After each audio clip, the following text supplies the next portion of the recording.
Achievement unlocked. Next generation. As the echo of Smaug's death cry faded into silence, a fiery red egg dropped with a soft glow into Levi's backpack. Item acquired. Fire Dragon Egg.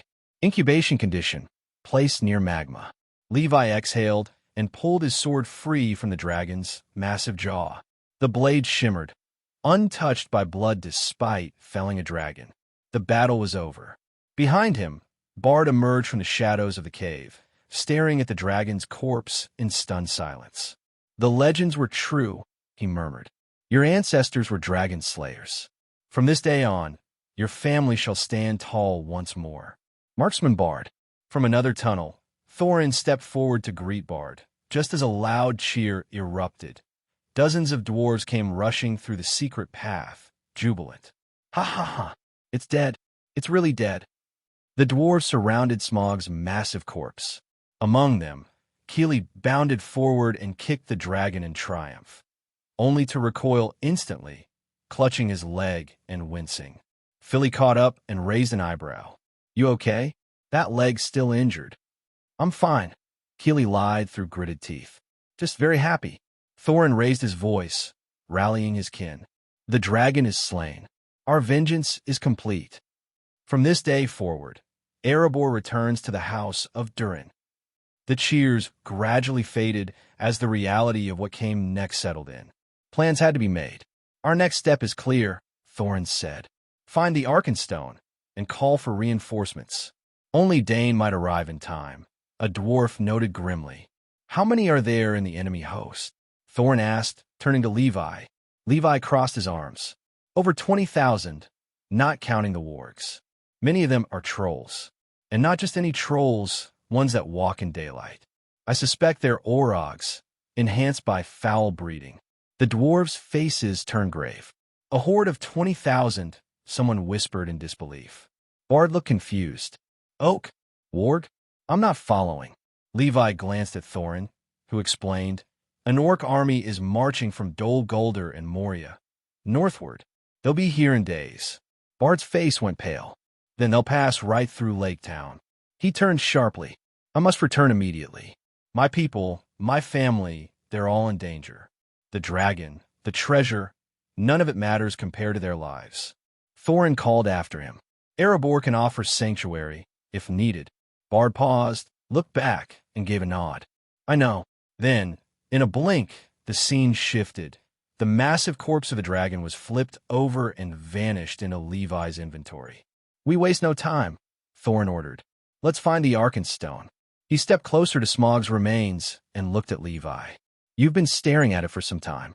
Levi nodded slowly. "Some of the material here is extremely useful to me." "It's yours. You've earned it," Thorin said firmly. "And this doesn't count toward your 1/15th. He clapped Levi on the shoulder and left with the others.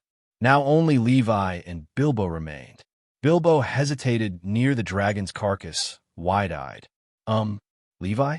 Could I take a scale as a souvenir?" Levi smiled. "Of course. Plenty to go around." "Thanks. I plan to write about this someday. I collect leaves and flowers, too. Might as well add a dragon scale to the collection." He tucked the shimmering scale into his pocket and wandered off to join Thorin and the others. Left alone, Levi began his harvest. Collected dragon blood, dragon bone, dragon meat, fire dragon scales, fire dragon heart. So many rare drops. He had to combine them into a special loot box for storage. As he worked, a prompt appeared. Crafting unlocked. Dragon scale armor, dragon tools, dragon flame steel. The description made Levi's eyes narrow in interest.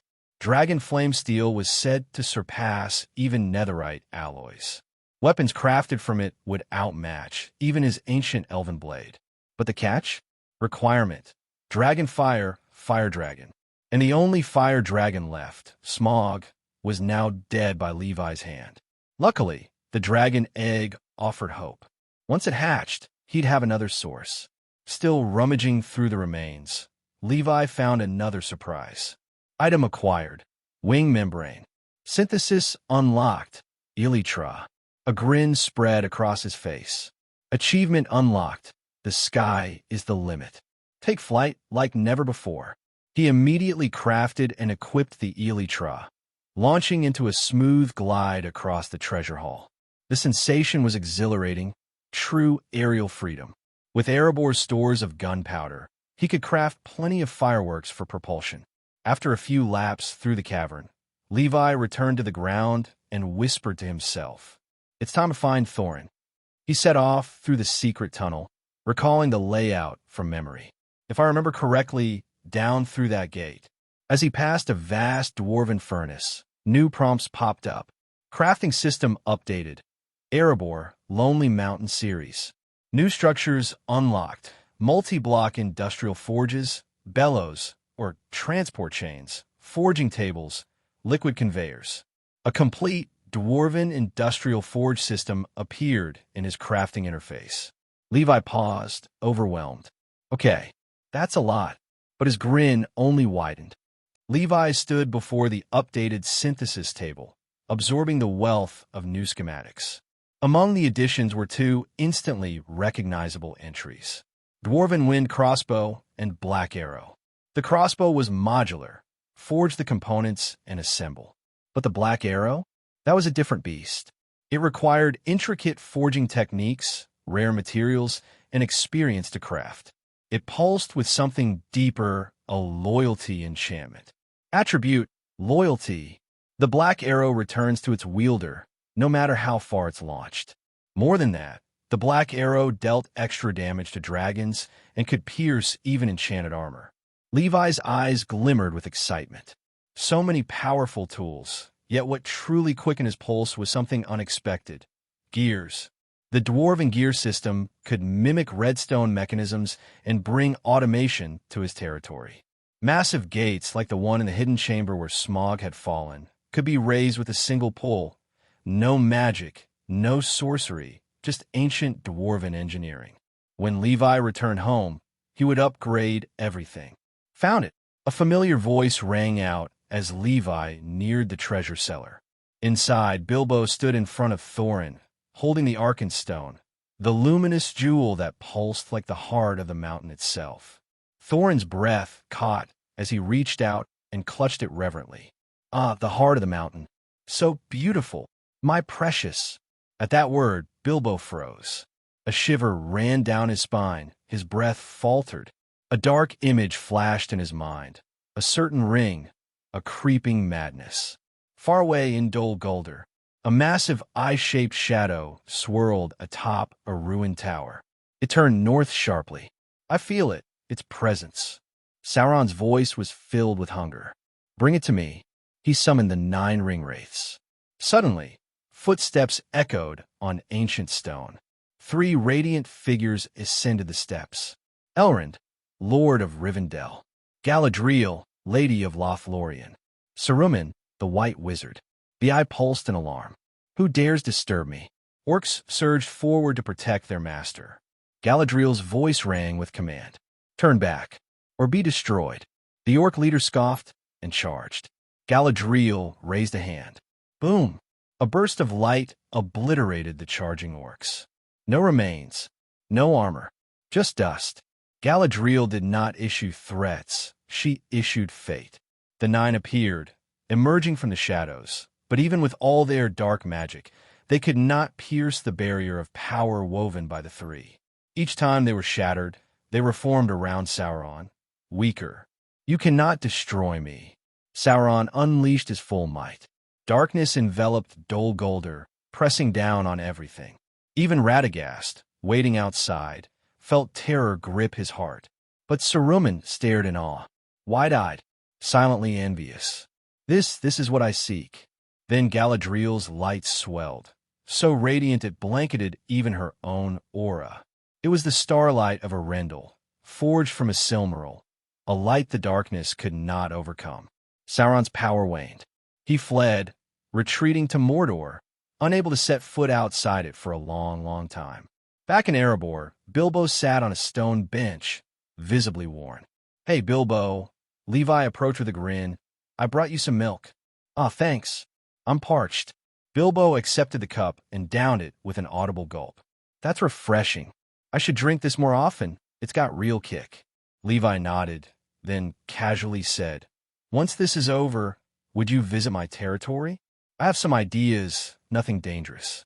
Just need a clever assistant." Bilbo smiled. "Of course. I'd be honored to visit." He didn't question the request, didn't even hesitate.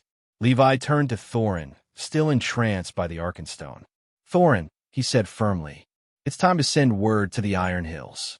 Thorin blinked, stirred from his daze, and nodded. "Yes, right." Outside the mountain gates, Thorin approached a speckled black bird perched near the wall. It took to the sky with powerful wings, soaring eastward toward the Iron Hills. "Thrush," Levi said, watching it go. Bal nodded. "A loyal breed. These birds are hundreds of years old, older than me. We trained them long ago to carry messages in times of need." He stroked his beard solemnly, looking at the horizon. "After centuries, we are finally home."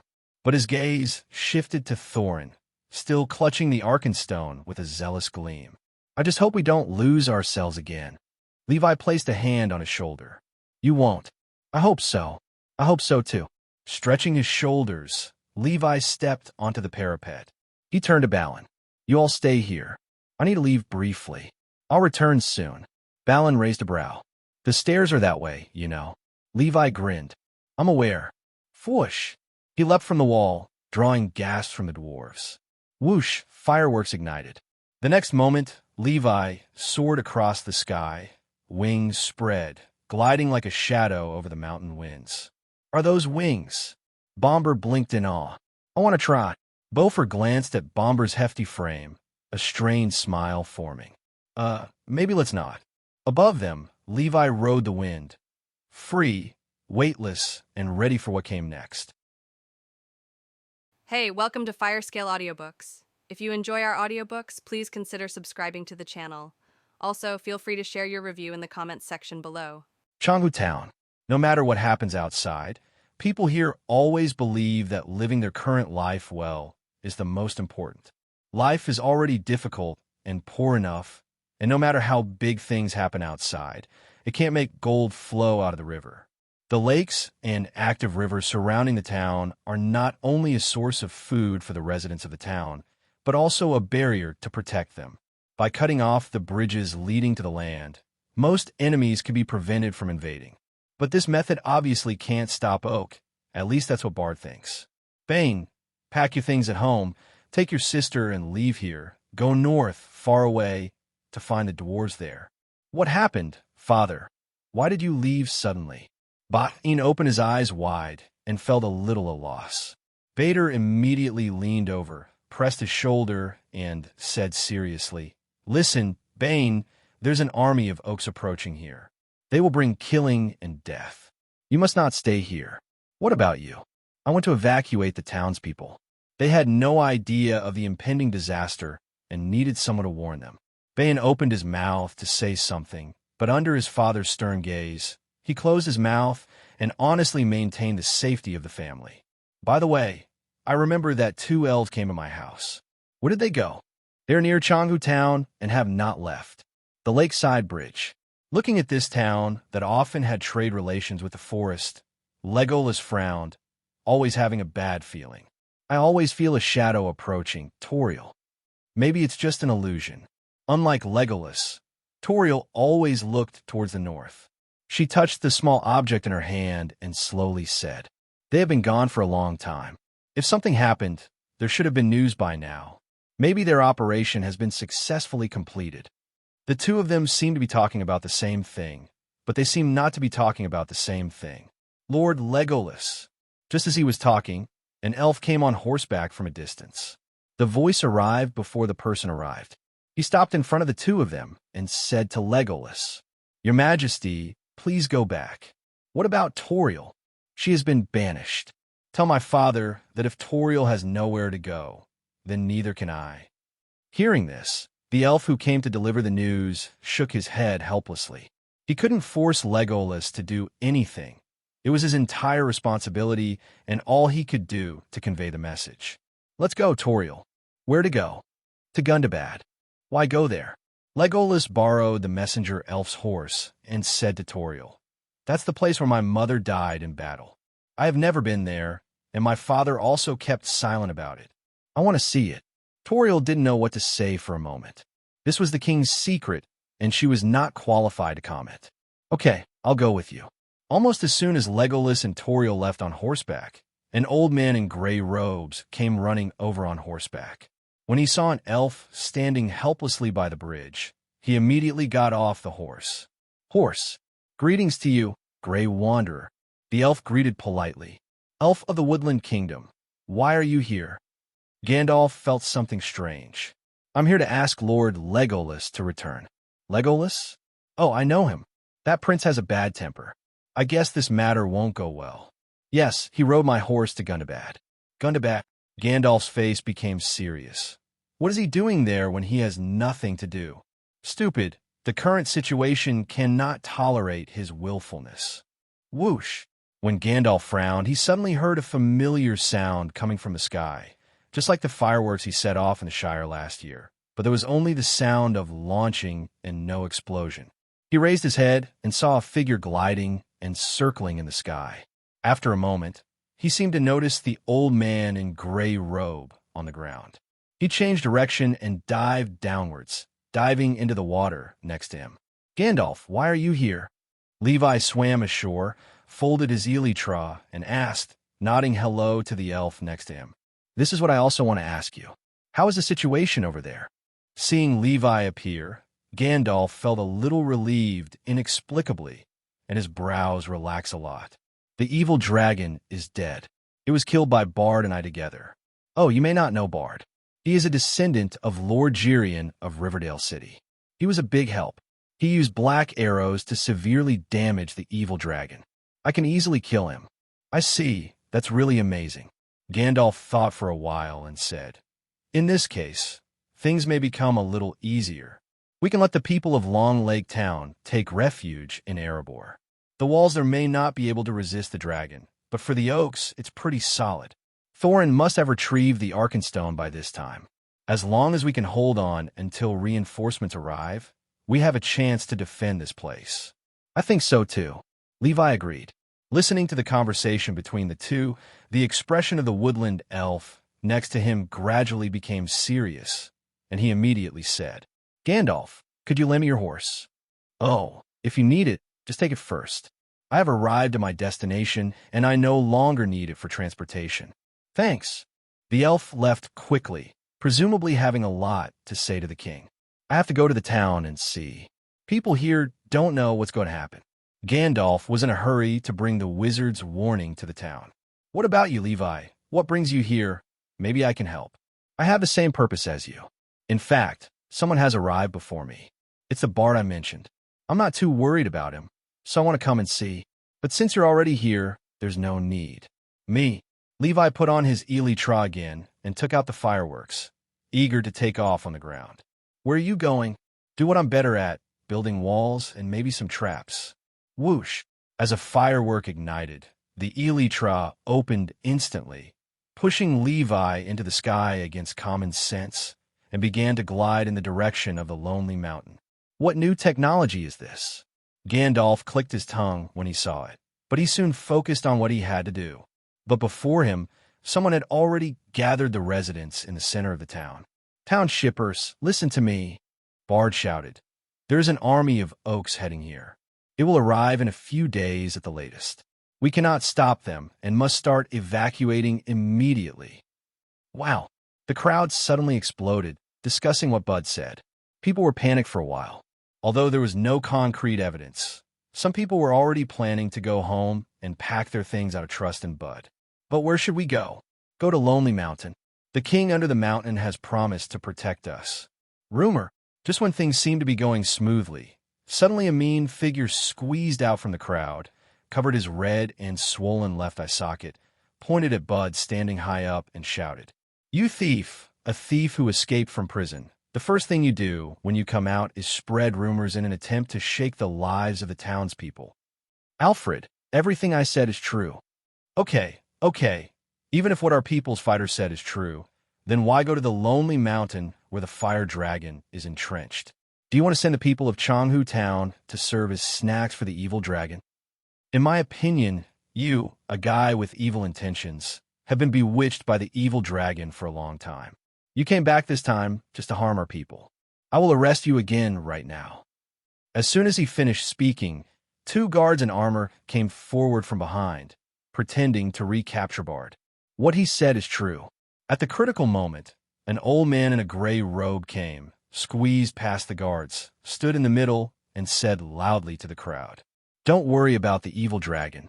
Everyone, that dragon has been killed by the marksman Bard and the legend of the wilderness Levi. Erebor is safe." Oh, there was no doubt about the wizard's news, and the crowd immediately cheered in support of Bard. "Dragon-slaying hero!" They shouted and spread the news everywhere. Bud felt helpless for a moment. He pressed his hands to let people be quiet first. Enough. But before Bud could say anything, Alfred got angry first. Seeing that the situation was in danger of getting out of control, he immediately pointed at Gandalf and cursed. "You, a broken beggar from the wilderness, an old tramp. Who do you think the rumors you brought can convince you? Let me tell you, the people of Changhu Town will not leave here." You dash. Boom. Caught off guard, Gandalf raised his cane and gave this weird guy a hard blow. Alfred rolled his eyes and fainted on the spot. That blow also happened to hit his other uninjured eye, helping him to apply panda makeup. I hate it when people call me a beggar. People in Changhu Town quickly returned to their homes and began to pack up the belongings and food they could take away. This time no one was injured and no one died. Everyone was preparing to evacuate in an orderly manner and headed for the promised safe place. This might be the beginning of a new life. To be honest, I don't feel any difference. Some townspeople complained. Almost all the wealth is in the hands of the mayor. Apart from a house to live in, do we have anything else? If it weren't for Bud's ongoing welfare efforts, many people would still not have enough to eat. That is, I heard that near Gushan is the valley city where our ancestors lived. The people there were once rich and happy, and the city was prosperous. I really hope to experience that kind of life. Bud was silent while listening to the discussions of the townspeople. He thought of the king's promise that Thorin had said. Perhaps this promise could be used to rebuild people's former homes and restore the grandeur of Riverdale City. Even without the invasion of the Oak Army, Changhu Town is actually not a very suitable place to live. After all, it is a floating city in the center of the lake. Due to building materials and construction technology, as well as long-term lack of maintenance, the area of Changhu Town is shrinking every year, and it can accommodate fewer and fewer people. Sooner or later, it will have to go through a big change. Whether it's rebuilding or renovating or relocating will inevitably cause trouble. It would also be a good thing if we could take this opportunity to move some of the townspeople to live on the ground. While the action was being carried out in full swing in Changhu Town, in the Black Forest, almost the same day, the elf who was sent to deliver the message returned to the king's throne and made a series of reports. Gundabad, Thranduil muttered the name of this place in a low voice, feeling a headache. "Why are you hanging out there? I wonder if that place is full of oaks." The old father sighed. But at least nothing has happened yet. After knowing that Legolas was still safe and that Toriel was with him, Thranduil continued to ask, "Any other news?" This question is a big deal. The evil dragon was killed by Levi and another human, and the dwarves successfully recaptured Erebor. When he heard the news, Thranduil immediately had the urge to send troops directly to ask for his treasure. However, following this news came tens of thousands of elite Oak troops. Thranduil fell into thought. Gandalf also said this, begging the Woodland Kingdom to send troops.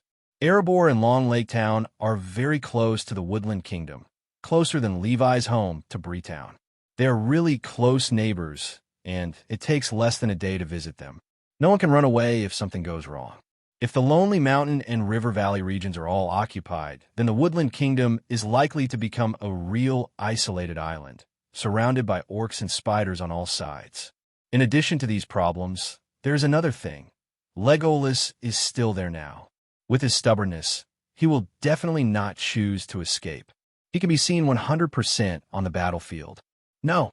Thranduil immediately stood up and gave an order to the adjutant beside him. Prepare armor and weapons, gather the elite, and let's go get back what belongs to us and support our allies. Ally. The adjutant was a little confused. Weren't they just dwarves? Levi and Gandalf, and the humans of Lake Town, they're going to need help. As for the dwarves, if they are willing to return our things and beg sincerely, then it is not impossible to give them some help. An elite army of elves set off with a bunch of aid supplies. The Iron Hills, far to the east of Lonely Mountain. Dane looked solemn as he listened to the news conveyed by the thrush. Looks like Thorin could use some help. All the lads whose shields are stained with orc blood, follow me.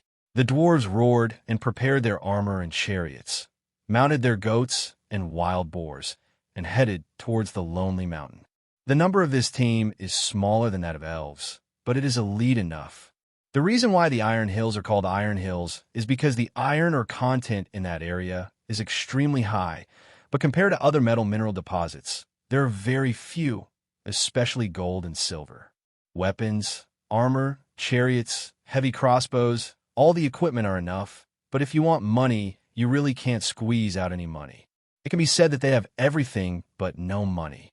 The two armies of dwarves and elves marched towards Gushan one after another.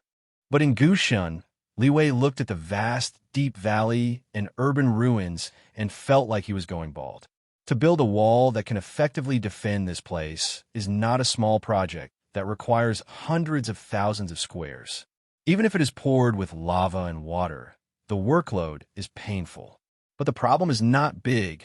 Levi's liver will not be bad. It would be impractical to cover the entire battlefield with a wall, but a city would be more than enough. It's time for the orcs to experience what the wall of size is. In a few days, the spectacle of a huge amount of work, such as 3 circles inside and 3 circles outside, will definitely not be completed, but it is still possible to build a circle of effective defense. On top of the ruins of River Valley City, Levi stood on a high place and tried to claim this place as his own territory, but a prompt came quickly. Declared failure. Already have a master? Levi cannot claim the land and buildings that already have owners or are occupied. Just like the small towns and camp main cities encountered so far, they all belong to other people's territory. Yes, Levi slapped his head. Although the Dale city was destroyed and turned into a ruin, Bard, the descendant of the lord of this area, is still there. He has the legal right to inherit the Dale city recognized by the world. Bard. Fortunately, it's Bard. If it was Bard, just say to him, you don't want to see the townspeople suffer, right? He would definitely give up the territory. But this matter has to wait until he arrives. Now, Levi held magma in his left hand and a bucket in his right hand. His backpack was full of materials. He started to build the wall directly. While building the wall, he ran to Lonely Mountain from time to time and asked the dwarves to start the furnace to melt some magma. What do you want so much magma for?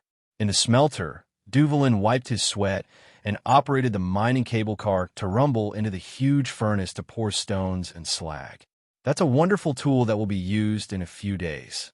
A few days later? Are you going to use this magma to burn the orcs to death? Excuse me, although their brains are not very good, they won't jump into it by themselves. It's okay. Just burn it hard. The magma will come in handy.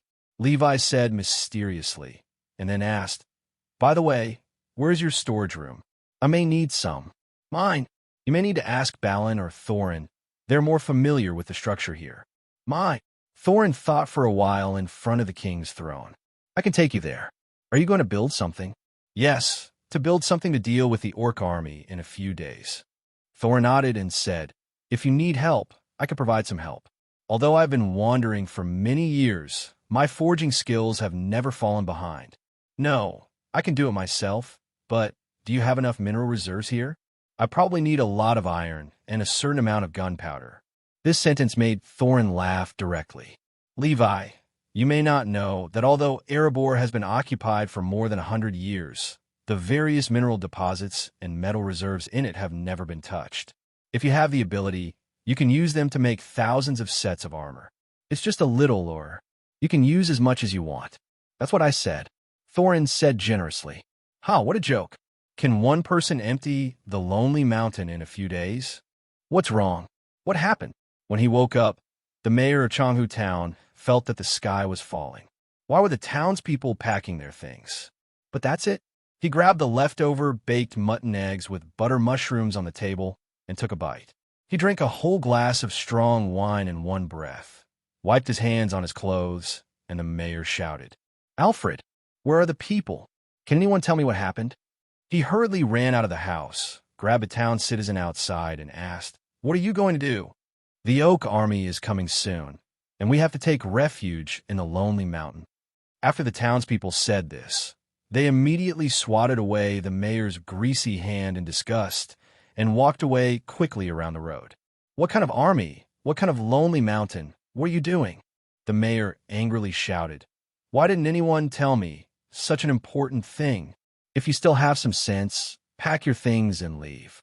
Just when the mayor was incompetent and furious, a familiar voice came from the side. "Bud, aren't you locked up? Okay, how dare you escape from prison? Guard, where's the guard? Capture him quickly." The mayor shouted at the top of his lungs, attracting the attention of the people around him. Soon several guards came over and spoke something in his ear, briefly explaining the current situation. The mayor calmed down now, and he squinted at Bud for a while. Whether it's a giant dragon or a person in Changhu Town, it doesn't matter to him. What matters is whether he can live a better life in the future. A dragon-slaying hero. This is a good gimmick, which is very helpful for the business development of Changhu Town. "Mr. Mayor, I suggest you organize guards as soon as possible to protect the townspeople from evacuating safely." A gentle voice came from behind. The mayor looked back and saw an old man in gray robe chatting with him. An expression of disgust immediately appeared on his face, and he quickly took out a handkerchief and covered his nose. Where did this stinky beggar come from? Gandalf took a deep breath and endured it. "Lord Mayor, I am not a beggar. I am a wizard," Gandalf the Grey Robe Wizard. The so-called wizards mean that they will bring the latest news and suggestions. "Please, I don't care if you are a beggar or a wizard. Just go away. I have no obligation to listen to you." With a snap, the mayor pushed Gandalf, who was blocking the way, and walked towards his home. As he walked, he also greeted the guards. "What are you still looking at? Don't worry about those people, and come and help me move my things." The guards looked at Bud and then at the mayor, not knowing which way to go. Gandalf tightened his grip on his staff. Bard looked at Gandalf and nodded. Boom! A stick with much greater force than before hit the mayor on the head, causing the guy who was no more slender than Bomber to fall straight down, crushing a pile of debris. "Go help the townspeople," Gandalf said to the guards in a calm tone, and the guards hurriedly left here without delaying for a second. There was a burst of sparse applause from all around. Under the call of the dragon-slaying heroes and wizards, people quickly organized and moved towards the Gushan Mountain with their belongings and enough food to last for a while. On the way, Bud was sweating profusely, arranging various matters. For some reason, the mayor and the mayor's deputy fainted one after another and failed to catch up with the team to set off. At this moment, he became the actual speaker here. But before this, Bard had never had any experience in handling the affairs of the entire town. Only with the assistance of Gandalf could he ensure that the team moved forward smoothly without making any mistakes. People just walked and moved forward silently. Most of the time, they only had some dry food to eat, and there was no hot food to eat all day long. "What's that?" When approaching Erebor, someone turned his head, pointed in another direction, and suddenly shouted. This sound immediately attracted the attention of a large number of people. "Is that a city wall? It's so high," a group of people exclaimed. Gandalf also narrowed his eyes and looked into the distance. "If I remember correctly, which direction is River Valley City?" "It's indeed Riverdale," Bud said with certainty. "I know it very well. Isn't that city already destroyed?" Whoosh! Just as he was talking, suddenly there was the sound of fireworks being launched over River Valley City. Gandalf was instantly relieved. "Oh, that's true. I think we don't need to go to Erebor. We can go directly to the ruins of Riverdale City." "That doesn't look like a ruin," Bud said in surprise. "There was nothing here 2 days ago. I don't think my memory will be wrong. Perhaps this is indeed the case. Why don't we go over and take a look first?" Bud nodded, choosing to believe this wise old man.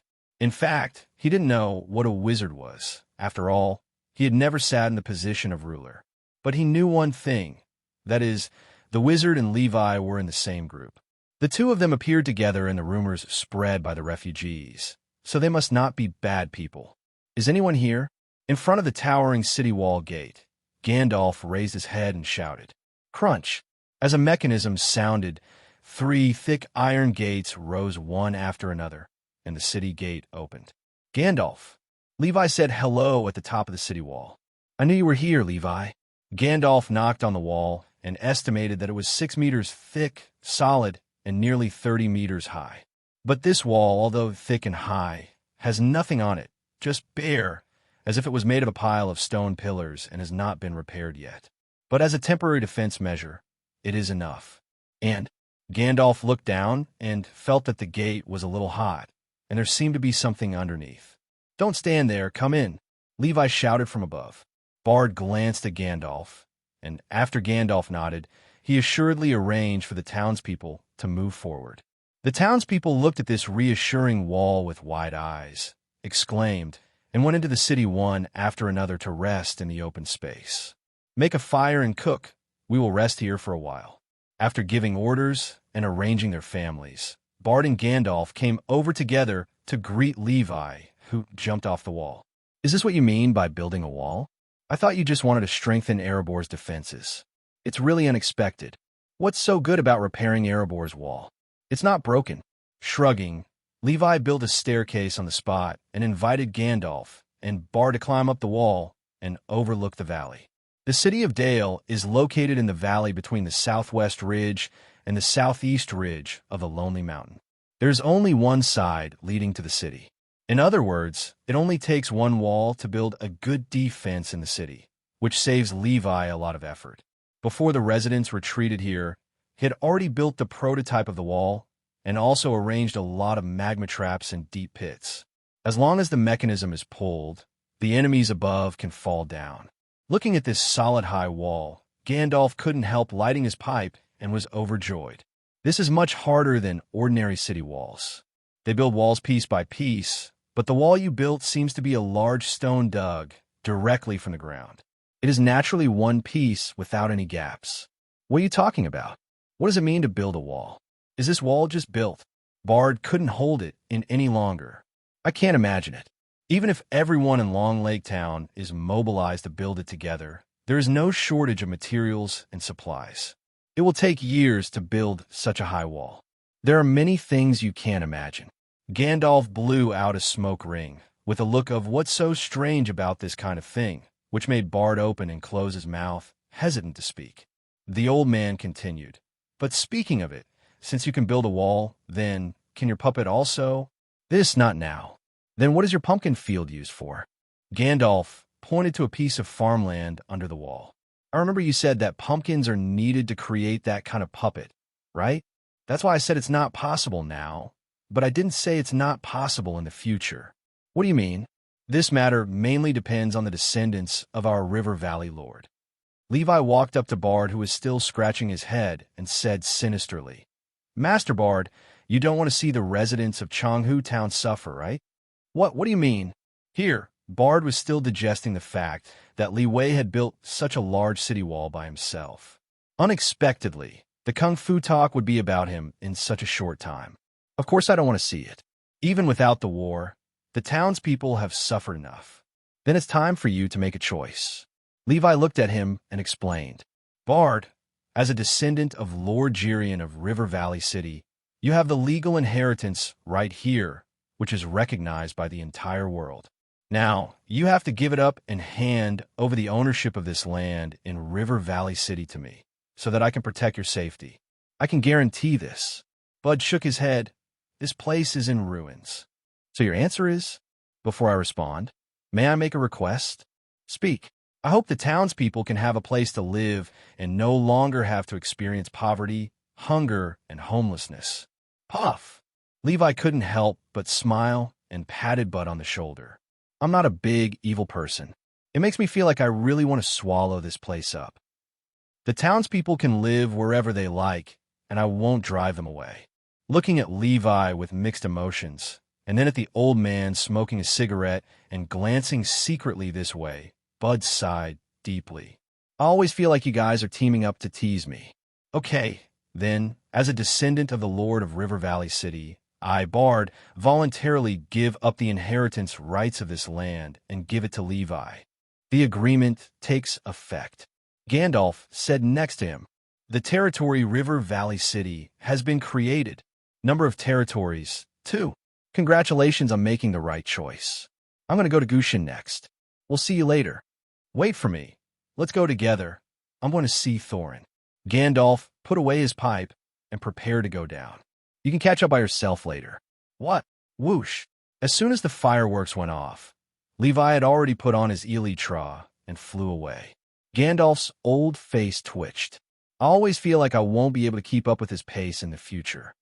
After a while, a considerable part of Gushin's mineral storage was lost, and in River Valley City, residents suddenly discovered that a 3-meter-tall iron golem began to wander along the road. The clanking sound they made when walking was extremely obvious and very penetrating. Several children who were not very sensible were so frightened that they cried when they saw these big guys. The children's cries quickly attracted the attention of some iron puppets, who gathered around and stared at the children condescendingly. Remembering the wizard and Levi's instructions, Bard resisted not drawing his sword, and also stopped a few guards who wanted to pass. The tall puppet stretched out its iron arms to the children, and at the end of the arms was a bright color. "That's a flower?" Bud was a little surprised. Also unexpected were the children. Their attention was immediately attracted by the bright flowers on the iron puppet's hand. They unconsciously stretched out their hands to catch them, and then smiled. "Everyone, don't be afraid." At this time, Bud stood on a high place and shouted, "These are puppets created by Levi to protect us. They are friendly." "Levi? Is he a wizard?" some townspeople asked curiously, but when it comes to magic, the first thing most people think of is the existence of wizards. "I'm not sure, but what I can tell you is that the Levi I'm talking about is the legend of the wilderness, the enemy of the Orcs, the master of magical construction magic, the most powerful among humans, the dragon-slaying warrior Lee dimension." "Oh," the townspeople exclaimed. "Are they a gang?" Some people who have not heard the rumors about Levi scratched their heads and asked such a question. No, these are all referring to the same person. The people around him burst into laughter, making the person who asked the question blush. "Why does he have so many titles? I can't even count them all." The town citizen secretly sighed, but what he didn't know was that there were countless people in the world with more than just the title of Levi. And the Orcs of the Misty Mountains. This is a dangerous place, Toriel. In the last era, our people fought here. On a mountain in Gundabad, Legolas was talking to Toriel about the history of this place against the wind. "My mother died here, and my father never mentioned her. Not even a grave, let alone memories. I have nothing about her." Toriel was speechless for a moment. Hula, a huge shadow, floated by, and Legolas quickly grabbed Toriel and lay down behind the rock to hide. "What are those things?" "Bats. They're born for war, and they're usually the spies of the Orcs." Buzz. As a heavy horn sounded, a large number of well-equipped Orcs poured out of the fortress of Gundabad, marching forward in uniform steps. A tall and strong Orc stood on a high place and shouted orders. "Full speed ahead." "That's Bulb, son of Azig." Legolas recognized this Orc at a glance. He was the target they wanted to track when they came out without authorization this time. However, the guy left halfway after chasing him. "Now we know the reason. It turns out that we're going back to Gundabad to mobilize the army. We have to go back and give the warning immediately." The two elves started to rush towards Gushin without stopping. Only this time was not on their side. In a wilderness not far from Gushin. Boom! The mountain trembled, and suddenly a huge worm emerged from the ground. Its sharp fangs instantly shattered the remaining large rocks in its mouth and swallowed it. As the giant worm drilled into the ground again, an underground tunnel nearly 10 meters long and wide was completed. There are no fewer than 10 tunnels like this. They lead directly to Lonely Mountain. A ward rider quickly ran out of the cave and reported to the pale Orc in front of him. "Master, Our army will be in place tomorrow at the latest and can reach the battlefield quickly. Very good. Azig turned around, picked up a piece of raw meat, and fed it to the White Wolf King beside him. Those stupid dwarves, they have long forgotten the ancient creatures under this land. The huge earth-eaters in the pit of Moria. Groundworm. After the Ward King swallowed the raw meat, Azig rode up and walked to a high ground, looking down at his powerful army from his hometown of Moria. In the shadows of the mountains, countless orcs and wards were seen lined up in dense formation, ready to attack. On the slopes on both sides are some giant beasts 7 or 8 meters high, with catapults loaded on their backs. Each giant beast has at least 2 oaks on it to drive and operate it to ensure that the giant beast can move as it wants. Way to act. Behind the siege beasts, there are also some modified beasts. Their eyes were blinded, their arms were transformed into chain hammers, and their 2 feet were cut off and replaced with spiked iron balls. In addition, there are some small trolls that are 3 to 4 meters tall, holding mallets that are almost larger than an adult, and they look very powerful. That's not all. Behind these trolls, there are some elite Orogs who are covered in steel armor with almost no skin exposed. They are larger than the trolls, their skin is harder than stone, and they are not afraid of the sun. Even without armor, ordinary weapons cannot cut it. This is the absolute battlefield master and the latest product of Sauron's genetic engineering. It is conceivable that if they are put into the front line as vanguards, it will definitely be a devastating posture. When he thought about what he was about to face, Levi summoned the iron puppets in River Valley City much faster. Just when he took away part of Gushin's mineral storage again and summoned hundreds of iron puppets, suddenly Bard walked quickly to him and reminded him, "Look over there." Levi stopped what he was doing and looked up in the direction Bud pointed. On the plain, a neat patch of golden color shone in the sun, making it extremely dazzling. Elves. Levi exhaled and temporarily stopped what he was doing. Long Lake Town. The people are gone. The mayor climbed up from the pile of debris, sneezed, and shivered violently. "It's so cold. Everyone has left, Mayor. Let's go soon." A familiar voice came from the side. Alfred, who was sitting on the steps on the side, gave advice to the mayor in a calm tone, contrary to his arrogant attitude towards the townspeople. He looked mature. Only in front of the mayor could the deputy feel a little superior, whether in terms of IQ or status. This faint sense of superiority and the feeling of being behind the scenes were intoxicating. If it was in front of Bud, he could only rely on tricks and power to shout at people. The difference was the mentality of the 2 people. The same thing was that one of them had a swollen eye, and the other one also had a swollen eye. Go. Where to go? Of course, to the Lonely Mountain. There is enough space there, and there are weapons to protect people's safety. Only a ghost would go to a place full of orcs. The mayor stood up and cursed, went back to the house, and soon came out dragging a lot of valuable treasures. "My lord, where are you going?" "Anywhere is better than here." Swish. The treasure was piled on the boat, and the mayor paddled to the northwest. But there was a wasteland over there. Alfred looked at the mayor's back, opened his mouth, and finally said nothing. In the end, he also took part of the treasure and went to the direction of the Lonely Mountain, the ruins of the Dale City. The elf army from the woodland surrounded the city wall. Thranduil rode on an elk and looked at the brand new high wall in front of him with some confusion. "Is the city lord here?" A head popped out from the high wall. "Of course I am. Levi." Thranduil's brows opened up, a little surprised. Boom. The city gate rose. "Don't stand outside. Come in and talk. I saw you a long time ago. I've been waiting for a long time. By the way, there's some iron golems I created here. They are friendly. Don't be afraid."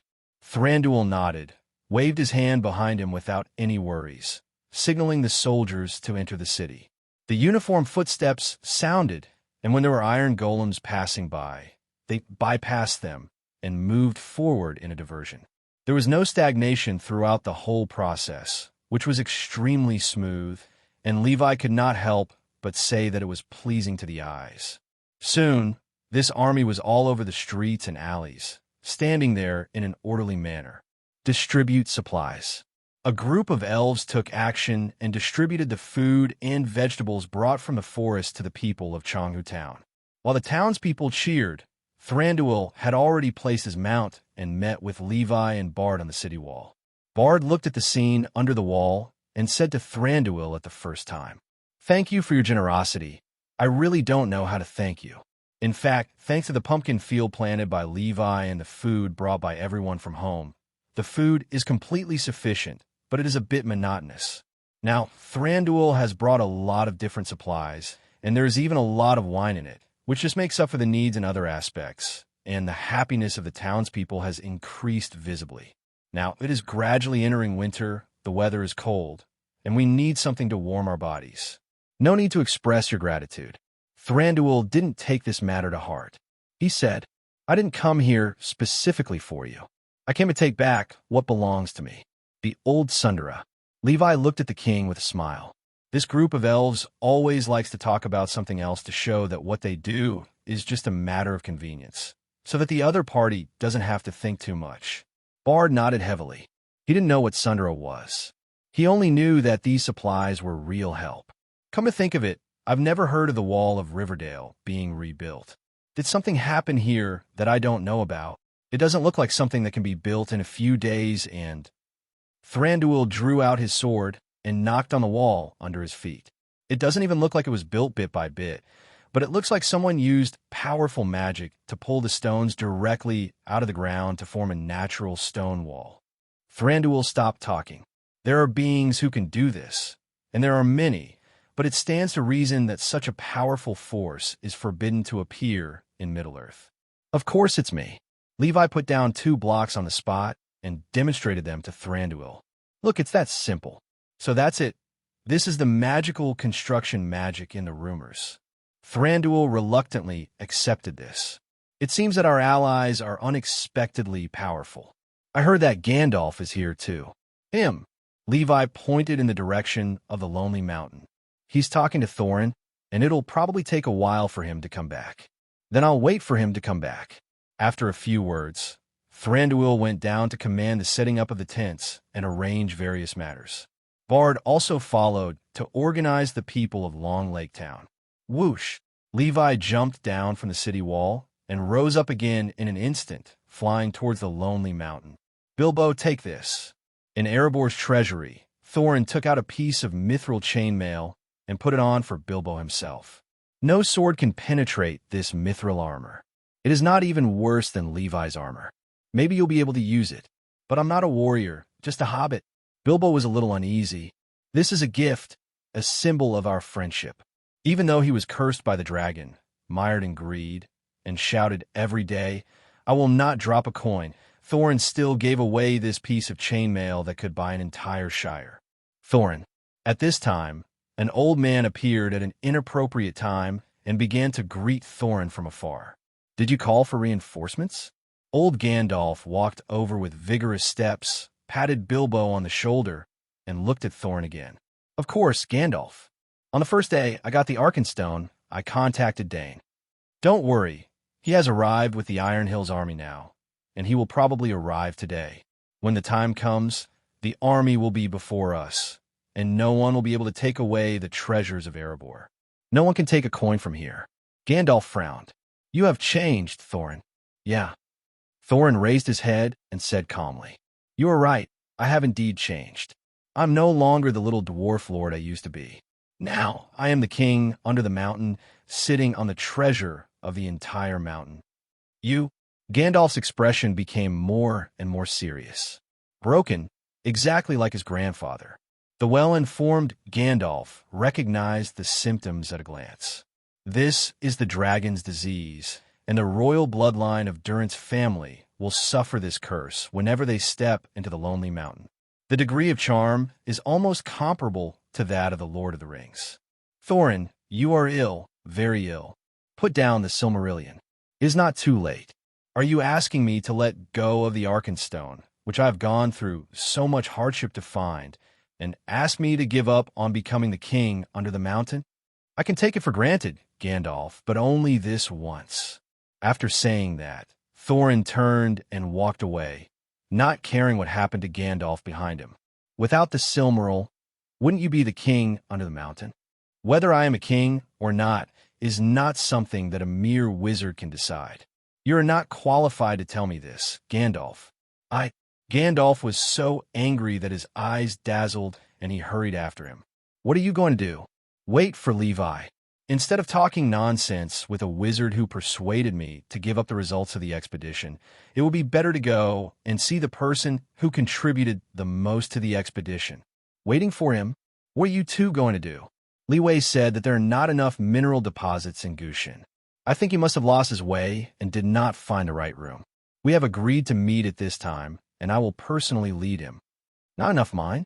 Thinking of the army of iron golems in the river valley city outside, Gandalf couldn't help stroking his beard, and his anger inexplicably disappeared. That may not be enough. However, he did not remind him. He should let Thorin have a headache on his own. After a while, the old man didn't want to talk to the patient. After a few more words with Bilbo, some encouragement and praise, Gandalf left.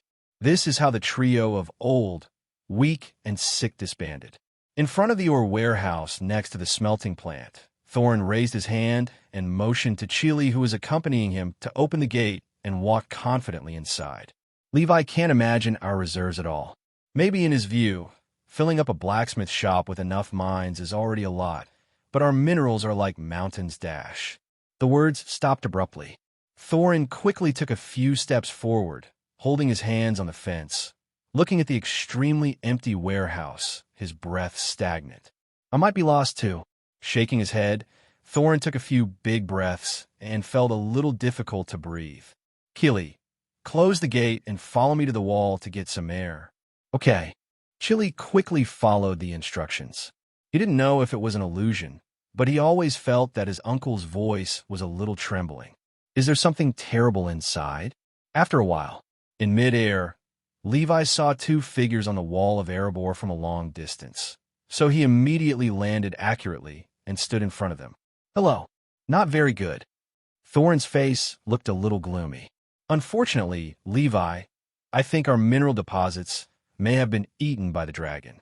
I can no longer agree to any of your requests. This was the most euphemistic way Thorin could come up with. In fact, if it wasn't Levi in front of him, he might have been tempted to chase people away. Calm, 115th. Thorin thought silently in his mind, just thinking about the treasures in the lonely mountain, those treasures. My darling, why give it to an outsider? He suddenly figured it out. Oh well, Leeway did feel a little regretful, but the problem was not big. He had done everything he needed to do at the moment. He came here just to see if he could expand the Iron Puppet Army. I just saw Gandalf walking back. Did you say anything? The wizard said some things that he shouldn't have said and left voluntarily. It means he still has some consciousness. Oh, Levi was somewhat interested.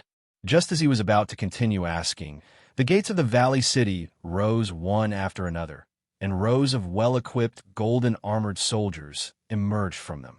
Is that Elves? Close the gates, be alert. Thorin shouted it the first time and rang the warning bell of Erebor. As soon as the bell rang, the dwarves immediately rushed to the gate with weapons, all fully armed. It's the army of elves. What are they going to do? Dwalin was the first to see the situation outside. As soon as this was said, all the dwarves immediately became serious. What else can they do? Of course, those despicable guys are going to take our treasures after seeing the dragon dead. I knew these elves had bad intentions. The dwarves made a noise. Crash.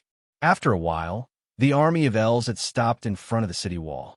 Thranduil left the team and stepped forward, looking up at the group of people on the city wall.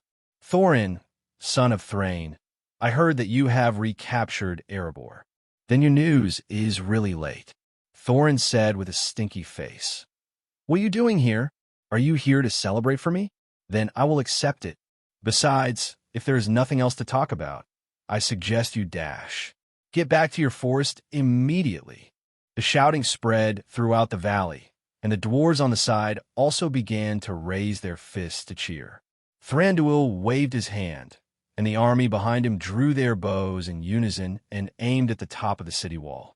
The dwarves were immediately frightened and squatted behind the city wall, not daring to show their heads again.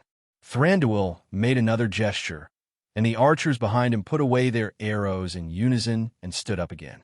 The whole process was neat and tidy, without any flaws. He glanced at Levi on the wall, and Levi nodded at him.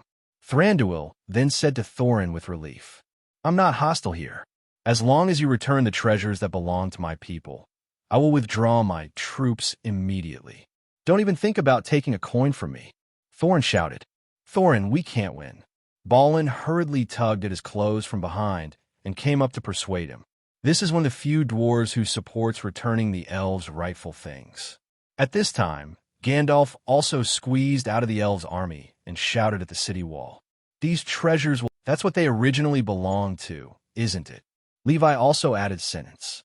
Thorin's face twitched and his teeth were about to break. Just when he was about to say something again, another person came from behind. "Bard," he shouted, "Thorin, king under the mountain, do you remember the promise you made to me? Why do you mention this now? I would like to ask you to fulfill this promise now. Return the treasure of the elves. Don't even think about it." Everyone was silent after this reply. Even Balin stopped talking. "Is this the last thing you want to say?" Thranduil clenched the sword in his hand. "I'll ask you one last time. Do you want peace or war?" Thorin did not answer for a long time. A thrush flew to his shoulder and stayed by his ear for a moment. "I think I know the answer. The reinforcements have passed through the valley city." Thorin looked up and looked into the distance. "They are coming." Just as Thranduil was about to launch a direct attack, suddenly, a horn sounded. On a small hill not far from the city of Dale, a line of fully armed Dwarven elite soldiers stopped, with chariots lined up in front and heavy crossbows called Dwarven axe for archers waiting behind them. It was dwarves. The elite Dwarven army of Iron Hills had arrived. The humans in the city of Dale did not know the grievances among them. Under Bard's initial slogan of going to Erebor for refuge, everyone thought that the dwarves were their own people. After confirming that this Dwarven army was indeed reinforcements, the soldiers assigned to guard the city immediately opened the gate.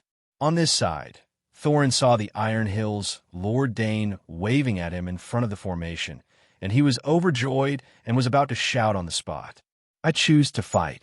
Plop! A flying kick came over and directly knocked Thorin to the ground, blocking his mouth. "It's time to fight, lie down." It was Levi. He finally found a chance to do it. The situation suddenly changed, and the dwarves were shocked. Some of them opened their mouths to question, but when Levi drew his sword, they collectively took a step back in fear, and several of them almost fell to the ground. When the most powerful backing, the friendly legend who could solve almost any problem as long as he opened his mouth, suddenly stood on the opposite side of them. No one could immediately muster up the courage to draw his sword and step forward. This kick directly silenced the whole scene. "Thorin, hey!" Dane on the hillside behind was still shouting Thorin's name, and for some reason he didn't respond. "Are you there?" No one paid attention to Dane, who was still shouting over there, and everyone's attention was on another person at the moment. Thranduil under the city wall opened his eyes wide, and didn't expect that there would be such a thing at the critical moment. Gandalf nodded, and almost couldn't control himself, and shouted, "Good." Bard was about to say something, but stopped. A few seconds later, the dwarves who had recovered a little bit pushed forward and approached Levi little by little. "Lee, what are you doing? Calm down, calm down. Listen to me and take back the sword, okay? If Thorin has offended you in any way, I will apologize to you on his behalf. Well, we can all apologize together, and you can get any compensation you want." Bilbo was not afraid, but just startled. Soon the hobbit recovered. He walked past the dwarves and said to Levi, "Levi, you won't hurt him, right?" Levi put away his sword and shook his head. "Of course not. Look how scared you are." "Well." Thorin also recovered at this time. He covered his head, supported the wall, and slowly stood up, staring at Levi angrily, and was about to say something. Boom! The land in the center of the distant mountain suddenly began to collapse, making a rumbling sound, and huge worms drilled out of it, crushing the rocks. Wide tunnels appeared one after another, with countless orcs and giant beasts coming out of them, making the dwarves sweat. "Attack the center army! Line up! Fight to the death!" At this moment, he could no longer care about Thorin, who was slow to respond. Dane immediately organized the dwarf army to erect a shield wall and pointed his spears outward, standing in front of the elves. And the elves turned around and faced the orc army. This is the consensus of the free people of Middle-earth. No matter what conflicts there are, no matter how big the hatred is, when a big enemy appears, they must unite to face the outside, or at least not cause trouble. Buzz! On the top of the mountain farther away, Azogra activated the mechanism and sent flags to command the surging orc army. Damn it! Although our army has arrived successfully, the situation looks very good, and the advantage is mine. But this most outstanding orc general in modern times was still full of anger at this moment, and he couldn't figure out one thing. Where does all the magma come from underground? Several worms were burned, and they had to change the exit to a farther place. There were few worms of this size, and they couldn't be deployed for many years after being burned. But these were just small episodes, and they didn't have much impact on the overall situation. The army gradually covered the entire battlefield like a dark cloud.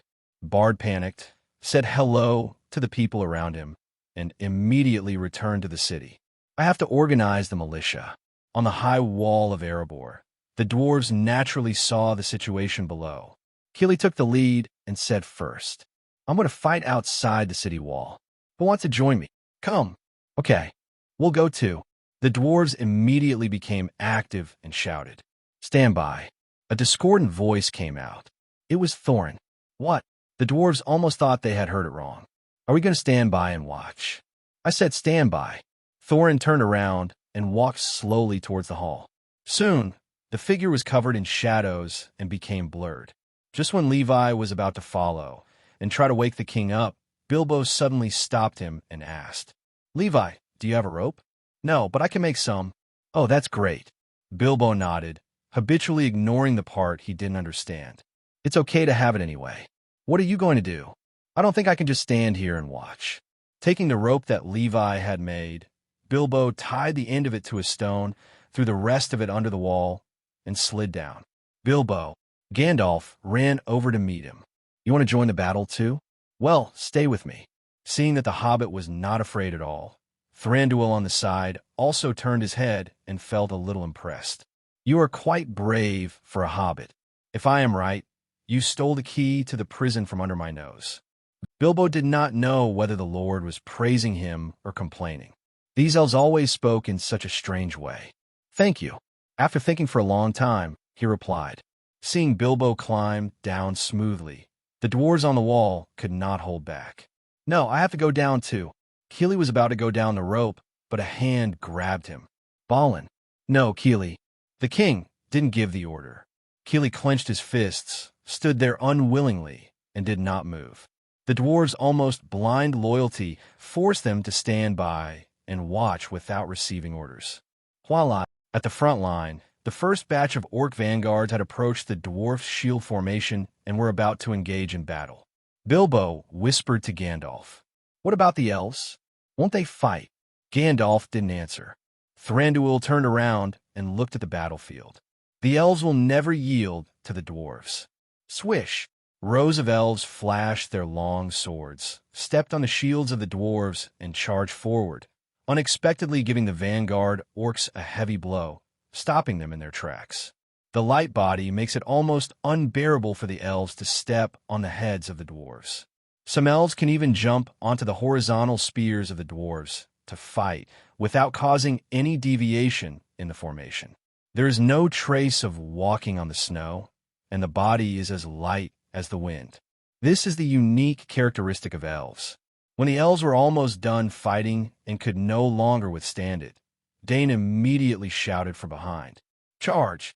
Rows of dwarves immediately stepped forward to complete the relay with the elves. The bravery of the dwarves will never allow others to charge forward. Boys, follow me. Dane was the first to rush out and swung the heavy hammer in his hand. Welcome to the mountains. He shouted politely at the orcs, and with each swing of the hammer, one orc had his head crushed. Following closely behind, Thranduil also drew his sword and joined the battlefield. Under the strong leadership of the two leaders, the first round of attacks by the Orcs seemed to be withstood.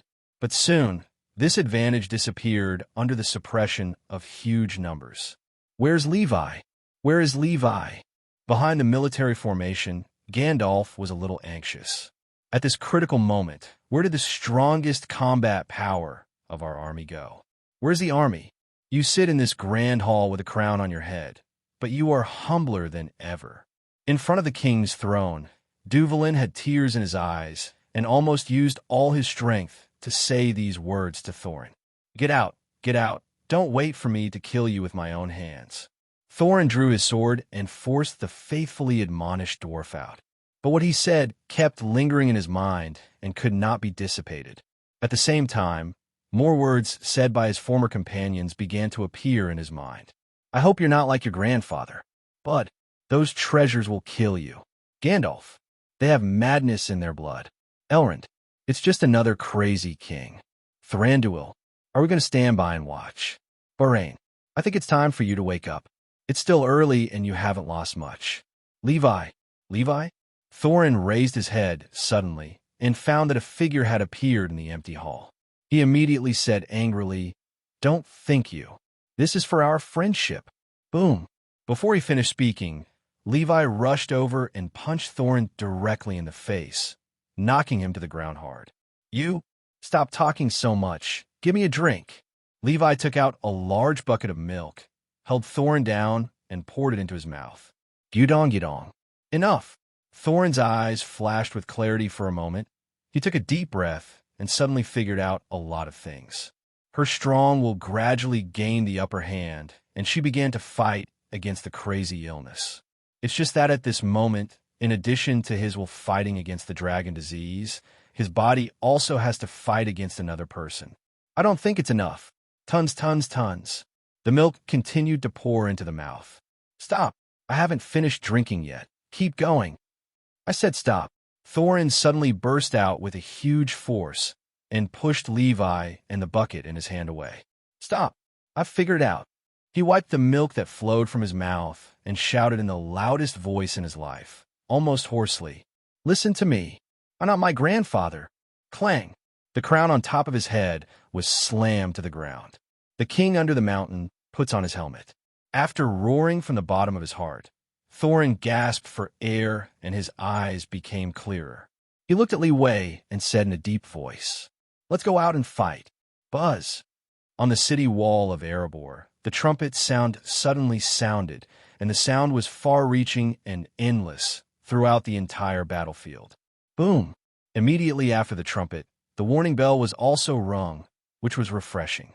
The bells sounded with joy that day, testifying to the return of the king under the mountain.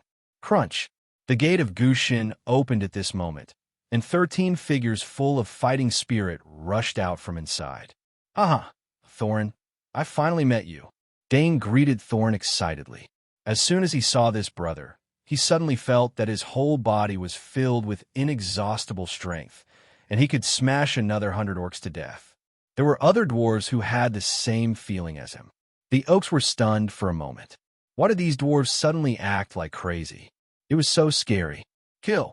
Thorin rushed to the front, holding a sword in one hand and an oak shield in the other, fully displaying the style of the dwarf royal family in the past.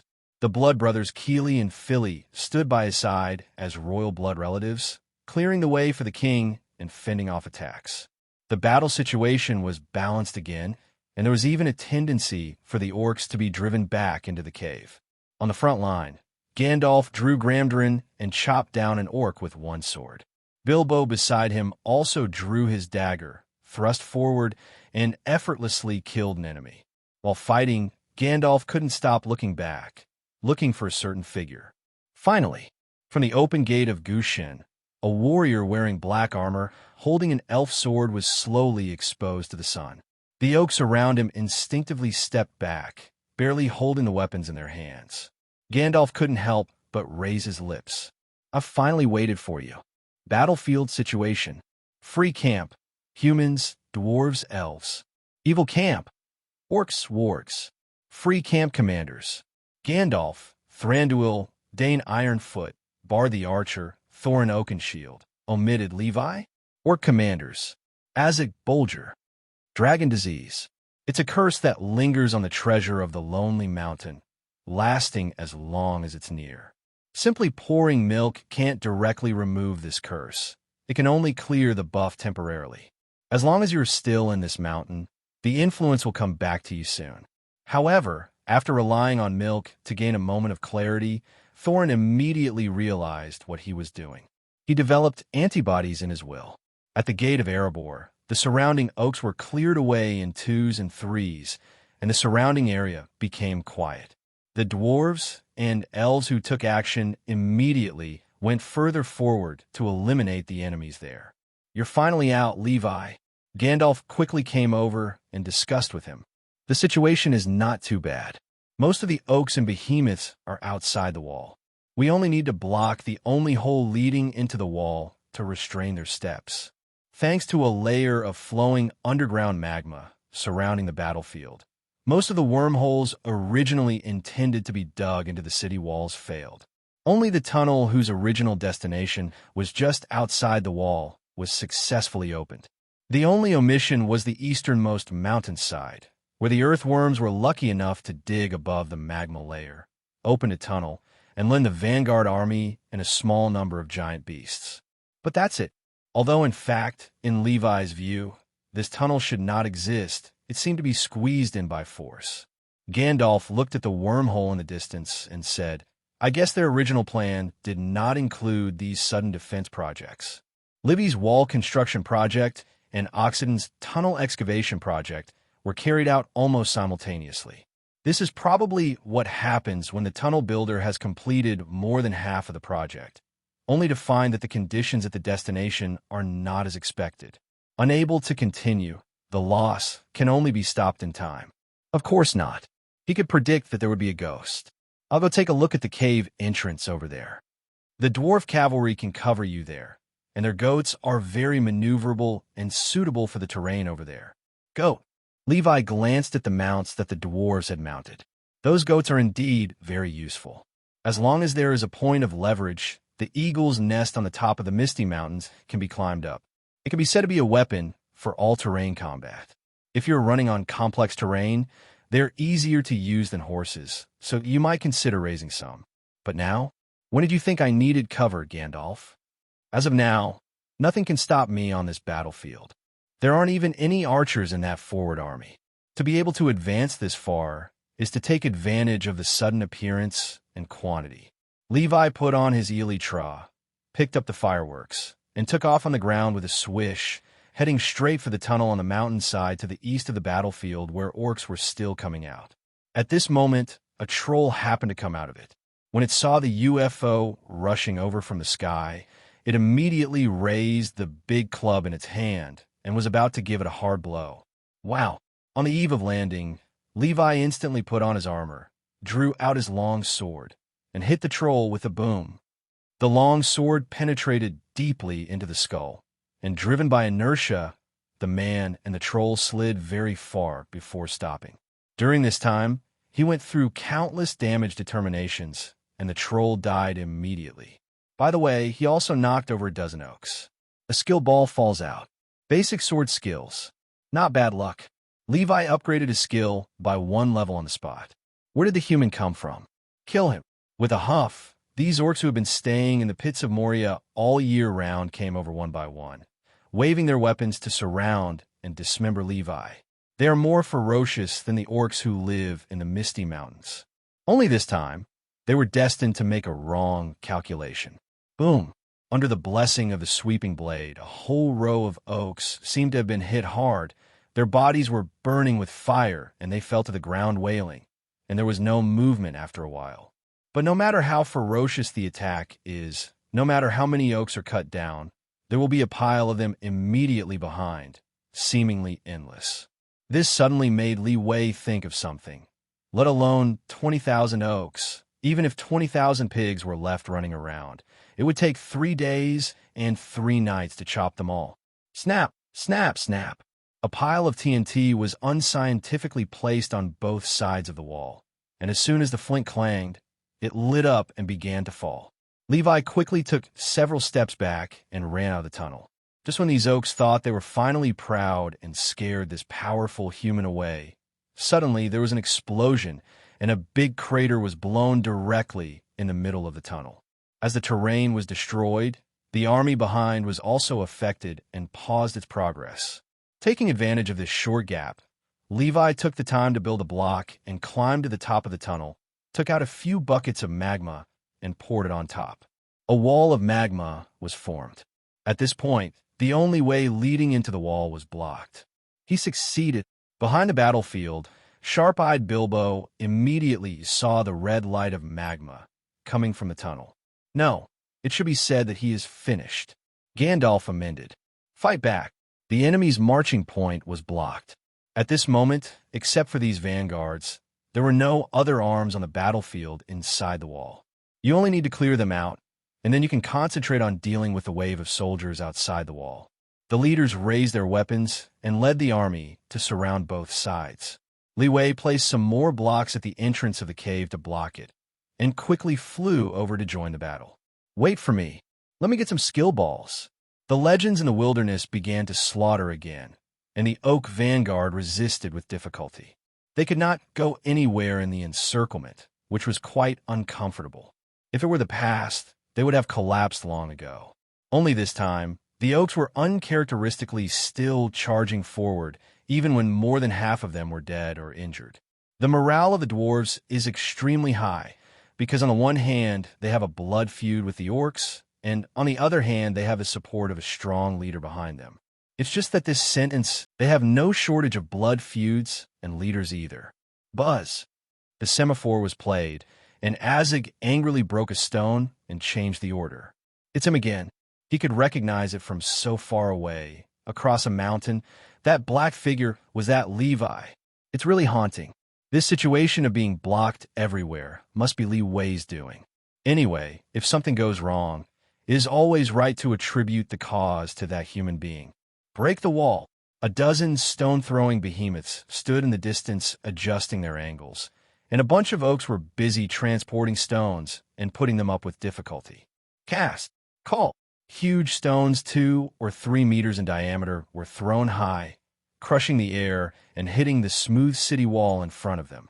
However, the wall did not collapse and crack as expected. Instead, a bunch of blocks fell down where it was hit. A round of heavy stones was thrown, but only a layer of skin fell off. Azig opened his mouth a little dazed. There's something wrong with this wall. Is this still River Valley City? Fighting is not that tough, right? What's going on? The adjutant on the side, Bolger, angrily grabbed a short Oak scout and picked him up directly. There weren't these walls when I came here a few days ago. The scout said tremblingly. If you dare to tell a lie, I guarantee that every piece of your body will fall into the belly of a different warg. This time the scout was so frightened that he could not speak. Maybe what he said is true. Azig spoke. It's our archenemy, the wizard of the wilderness who's very good at playing with cubes, Levi. Bolger dropped the scout and stood on the edge of the podium, looking down. I'm very interested in him. The mace in the adjutant's hand was eager to try. However, Azig did not respond to this sentence and instead said, Go and bring a small team, preferably with many archers. He saw the enemy flying in the air. Yes, Bolger left temporarily to organize the soldiers. The Orcs' horn sounded, and Azig pulled the trigger again and played the flag.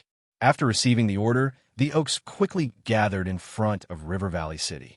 Charge the siege beast. Roar. A 7 to 8 meter tall troll was charging towards the city wall with a cone-shaped boulder on its head. The hunters, rangers, and longbowmen from Changhu Town on the city wall concentrated their firepower to attack it, but they couldn't even penetrate the skin. Boom!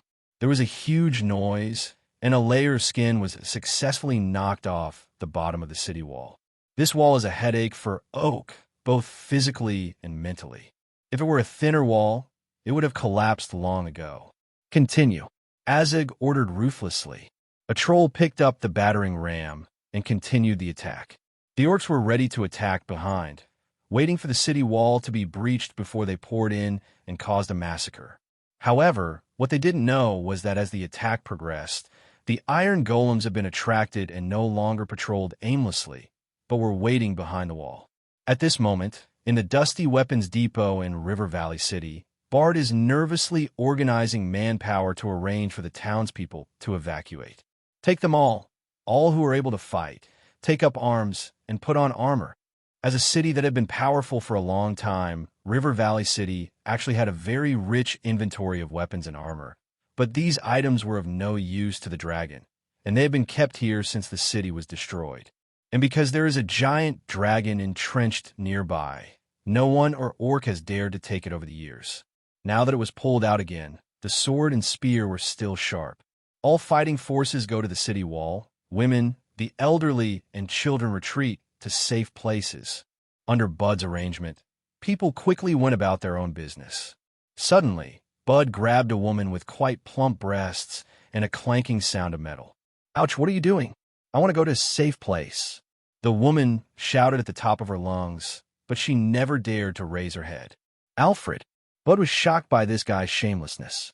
He ripped off the gold coins from Alfred's chest and threw them aside, grabbing his collar. "I said men go to the front to fight.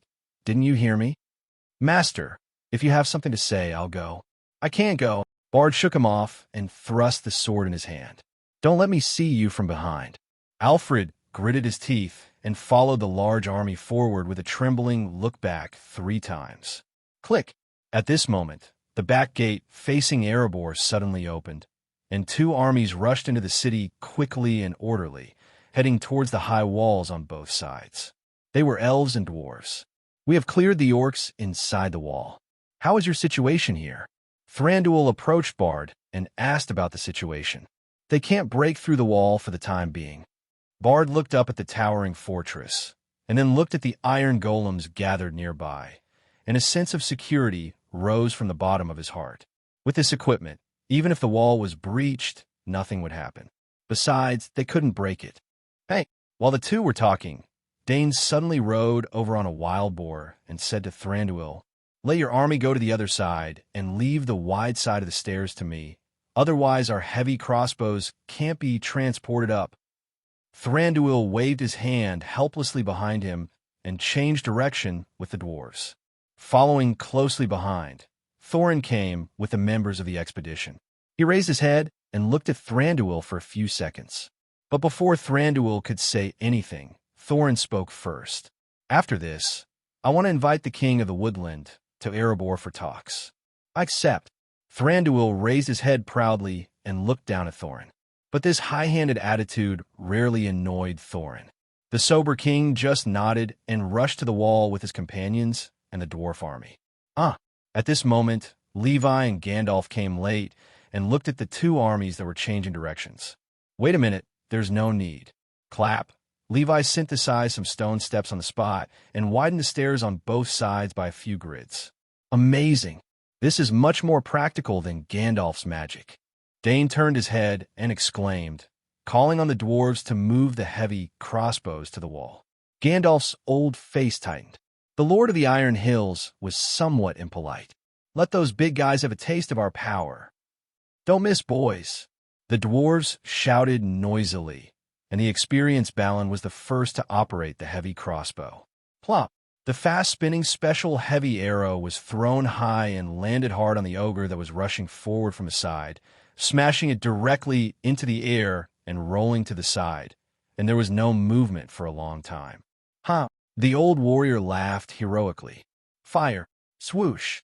Several more heavy crossbows were brought up, and they all fired rotating heavy arrows, blasting into the formation of the orcs, and they were extremely majestic for a while. "Don't move!" The little leader of the orcs in front of the formation shouted loudly and maintained the formation. However, when a heavy arrow flew towards him and was about to land, he dodged to the side and stood back after a moment, pretending that nothing happened. "What are you looking at? Mind your own business." The leader bared his teeth fiercely. The dwarves shouted on the city wall and continued to fire heavy arrows. "Let those bastards taste our power." In addition to the dwarves, the elves were also exerting their strength. Compared with the rough killing weapons of the dwarves, the elves' bows were more flexible and more accurate. Fire! A round of volleys. A large number of orcs fell to the ground. What is more eye-catching is that some of the smaller ogres also fell. Each of them had at least a dozen arrows stuck in their bodies. If the quality is not enough, the quantity can make up for it. Damn it. Wait a little longer. Let the vanguard olive wait a little longer. Let the giant beast go first, and the archers cover. Azig stared at the situation on the battlefield and started the strong attack mode. All the giant beasts that were large enough to cause damage to the city wall replaced the siege weapons with the assistance of logistics and attacked the city wall one after another. The elves' arrows clanged and hit the siege cone on the beast's head. A few arrows with tricky angles hit the body, but it was difficult to cause effective damage. The beast always managed to move forward against the rain of arrows and hit the city wall hard. Dwarf axe fire! Whoosh! The heavy crossbow arrows came crashing down. Vanguard! Azig gave the order, and the fully armored Oleg, who was waiting in the back, immediately stepped forward and used his body and armor to block the heavy arrows called dwarf axe for the siege beast. He was only knocked back several meters before climbing up, and he didn't even look injured. Catapult fire! Boom! From the orc side, more than a dozen huge stones were thrown high, and some just hit the top of the city wall, breaking the bunker and exposing the soldiers behind. Among them was Balin, who was operating the heavy crossbow. If the wall built by Levi was not too tough, the stone just now would definitely be able to smash him and his crossbow at the same time as the bunker was shattered. This really scared him. Dodge! Boom! The boulders kept coming, bombarding the upper and lower walls, knocking down the boulders layer by layer. On the other side, the archers of the oaks gradually walked out of the tunnel, gathered together, and fired freely at the walls. Maybe not too accurate, but the quantity is enough. The siege beast attacked again, and the wall shook. Levi! Seeing that the situation was a little bad, Thorin hurried to Levi and said quickly, "Can you help me dig a hole in the middle of the wall, just enough to jump on that guy? I will go and deal with it." Before Levi could speak, Keely next to him was the first to speak. "It's too dangerous, Thorin. I'll go with you." "And me." Philly also hurried to follow. "The royal bloodline needs to be preserved. You're still young." Thorin now looks strong and has thick black hair, but in fact he is older than Balin, whose hair and beard are all white. "No need," Levi said lightly, interrupting the three people's sentimental talk. Click! The mechanism sounded. As soon as the siege beast walked to the city wall, it suddenly felt empty under its feet. The door lying horizontally on the ground retracted in an instant under the operation of the mechanism, revealing the red magma below. The speed was so fast that there was no time to react at all. It was not until this moment that the orcs realized that it was not the floor, but some kind of door. Roar! The beast fell into the deep pit of magma, and the cry was heartbreaking and resounded through the valley, but it was silent after a while. Azig's face was ugly. Transport building materials, fill the roads, avoid abnormal places on the ground, and attack from multiple directions. He issued a new order. At the same time as Azig's order was transmitted, on the city wall, Levi called Bard. "Gather a group of archers, forget it, call them all, and give you some good things." "What?" "Crossbows and fireworks." Bard looked confused. "Set off fireworks. You'll know when you call people." Soon, all the people in Changhu town who could use bows and crossbows gathered in front of Levi. Levi looked at his material inventory and was silent for a while. "In fact, there is no need for so many. Leave 100 with the best accuracy and take the rest back." Click! A workbench was placed on the ground, and iron, wood, and wire were consumed in large quantities. Crossbows were passed out one after another and delivered to the hands of 100 people lined up neatly. After firing the crossbows, Levi synthesized a large number of multiple explosion fireworks on the spot, took them out from the inventory, and piled them aside. "Here are your ammunition. Give it a try. Bard, you go first." Will this really work? Although he is better at using a bow, Bard also knows a little about crossbows. But fireworks shoot as arrows. Although he didn't understand, it was Levi in front of him after all, so Bard had to give up common sense and try to stick the fireworks on the crossbow as arrows. Crack! Don't mention it, it really worked. "Very good, you have learned how to load the bullets. Now tell the townspeople how to use this thing, and then lead them to bomb the orcs. A moment later, a group of human crossbowmen appeared on the city wall. Gandalf turned his head and took a look, and when he saw that it was Bard and Levi who were leading them, he stopped caring. Gandalf turned his head and took another look. Fireworks. Aim and shoot. Levi led the shouting. Whoosh! The sound of dense fireworks was heard, and hundreds of fireworks flew out, rushing straight towards the orcs and giant beasts that were relatively close to the city wall. Boom! As the fireworks exploded, the orcs that were close were blown away miserably, their armors were charred, and the ogres in front seemed to be hit hard, and 2 or 3 fell on the spot. What is that? More than 100 wizards are releasing explosion magic? Azig was sweating profusely. What else is this? No. He suddenly saw that a firework exploded in the air before it reached its destination. That thing has a short range. Retreat 100 meters. The flag signal was sent, and the orcs' formation immediately retreated. What a trouble. Looking at the constantly changing flag signals on Raven Hill, Levi thought for a while and changed his elytra. What are you going to do? After staying with Levi for a long time, Gandalf was already familiar with this thing. He knew that once Levi put on his elytra, he would definitely go to a far place. Behead. Behead. Whoosh. Levi jumped off the wall and flew up in an instant. The archers of the orcs quickly shot upwards, but only a few arrows hit the edge. But it was also painful. Levi gritted his teeth. When he put on his elytra, he couldn't wear his breastplate at the same time, and the breastplate was the part that provided the most damage reduction.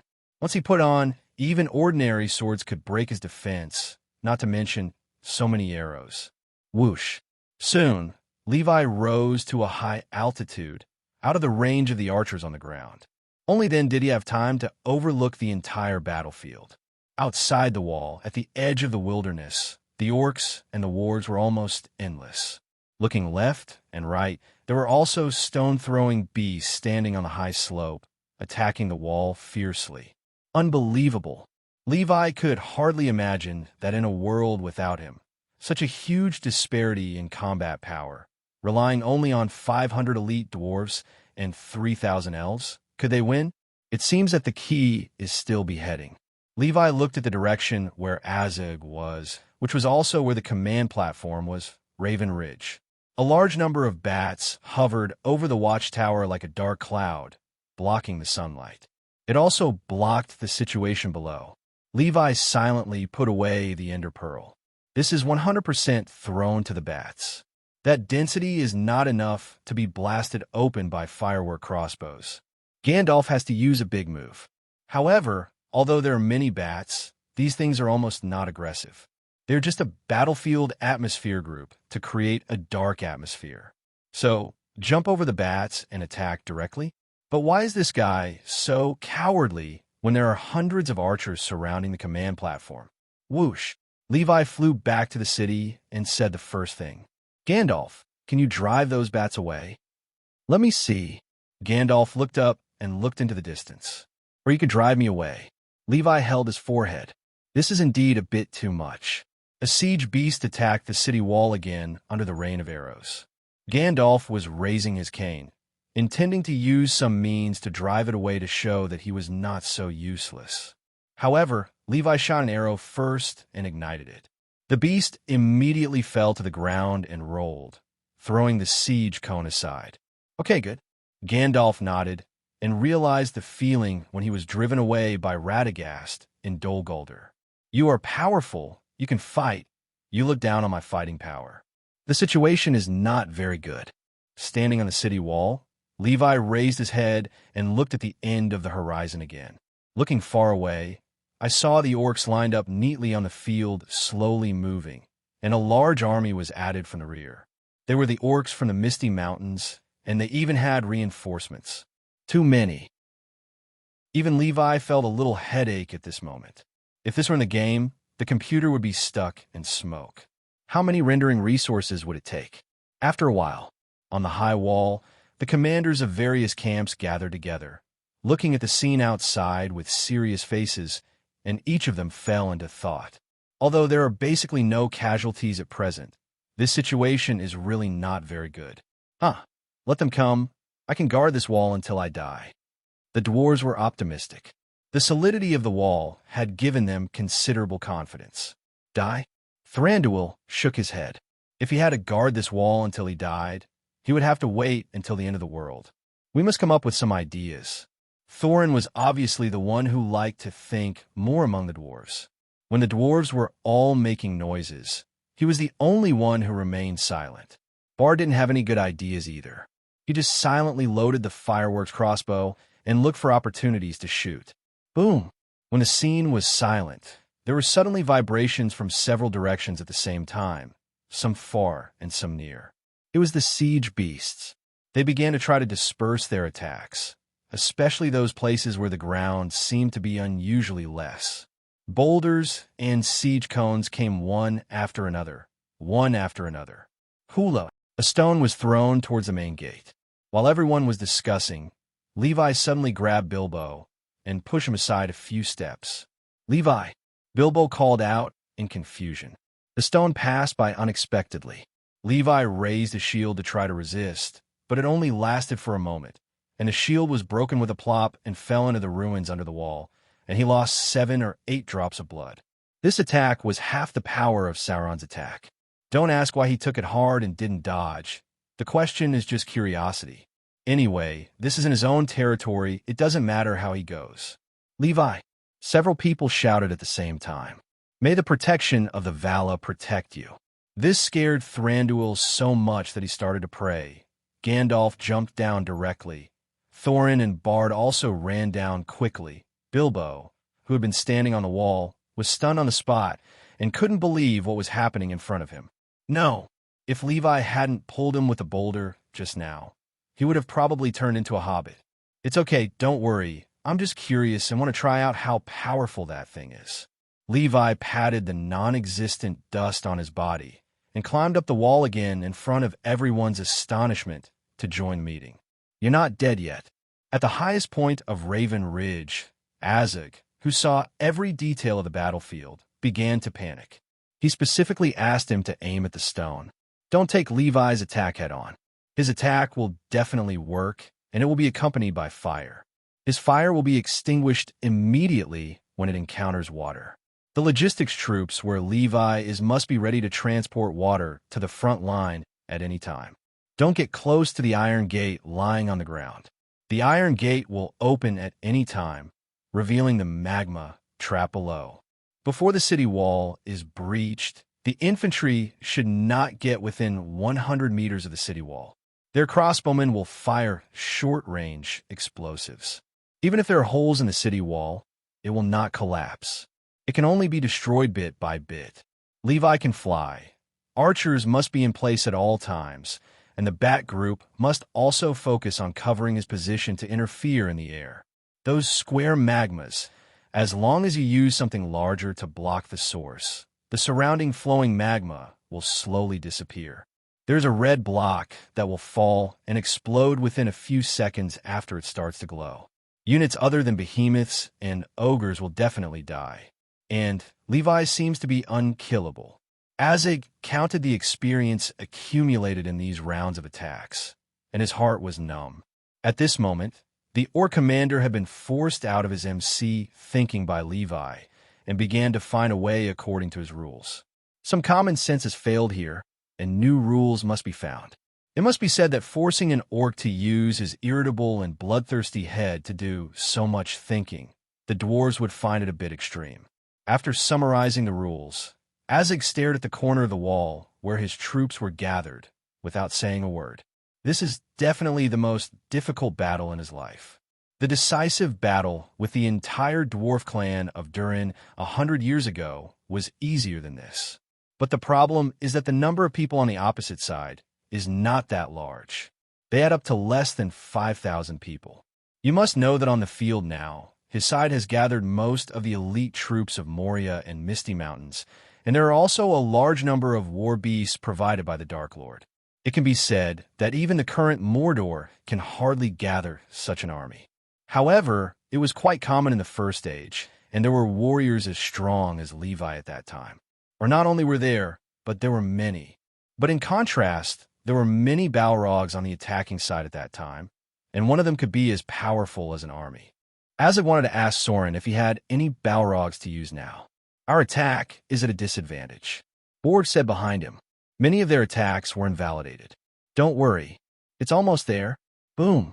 In a magma pool filled with a large number of Orcs' lives, the magma falling from the wall was covered by the stones thrown up, and the heavy crossbows, bows and arrows, fireworks and TNT were blocked by a whole row of fully armored Orlogs and war beasts in front of them with their lives.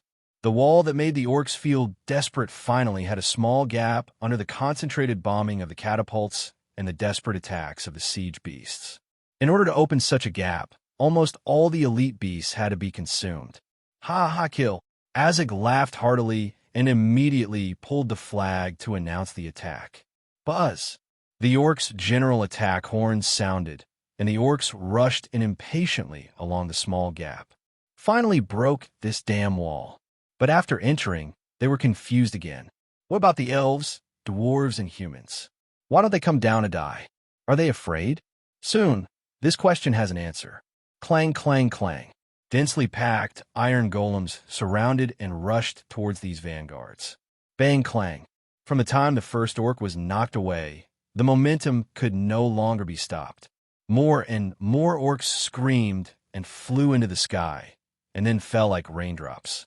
The iron golems were like a group of sharks that smell blood. They rushed over and blocked the gap with their bodies, knocking the Orcs away one by one. Charge the beasts! After receiving the order, the few remaining Orlogs quickly stepped forward and wrestled with the iron golems. For the Orcs, the 3-meter-tall iron golems were little giants that could not be defeated.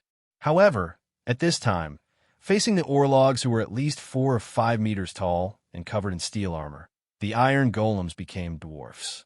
Dang! The sound of metal colliding with metal rang out. An Orlog swung his giant hammer and mallet, and a group of iron golems were repelled with a sweep, and the trend of encirclement was temporarily stopped. Taking advantage of this time, the only remaining war beast also opened a gap and bent down to enter the city. With one kick, he stepped an iron golem into the mud, adding many cracks to its body. Die! Levi jumped down from the city wall, stabbed a sword into the neck of the beast, and set it on fire. The dwarves of the expedition team followed closely behind, and led by Thorin, they charged forward fearlessly. Some cut the heels, some smashed the toes, and some shot arrows at the buttocks, which made the giant beast flustered for a while and didn't know where to hit. But soon it didn't have to think. Under the continuous attacks of Levi and the dwarves, it barely lasted for more than 10 seconds, and then fell to the ground with a bang. It also dropped a dodge skill ball. I have to say that the skin is quite thick. Ding! After dealing with the giant beast that got in, Levi immediately turned around and ran towards the Aulegs. The sword and the iron intersected. It's so hard. The Auleg was numb from Levi's beating. These guys all have almost full armor value, and the lowest life is 70 or 80 points. They're simply a group of walking iron lumps, the kind that is even ironer than iron golems.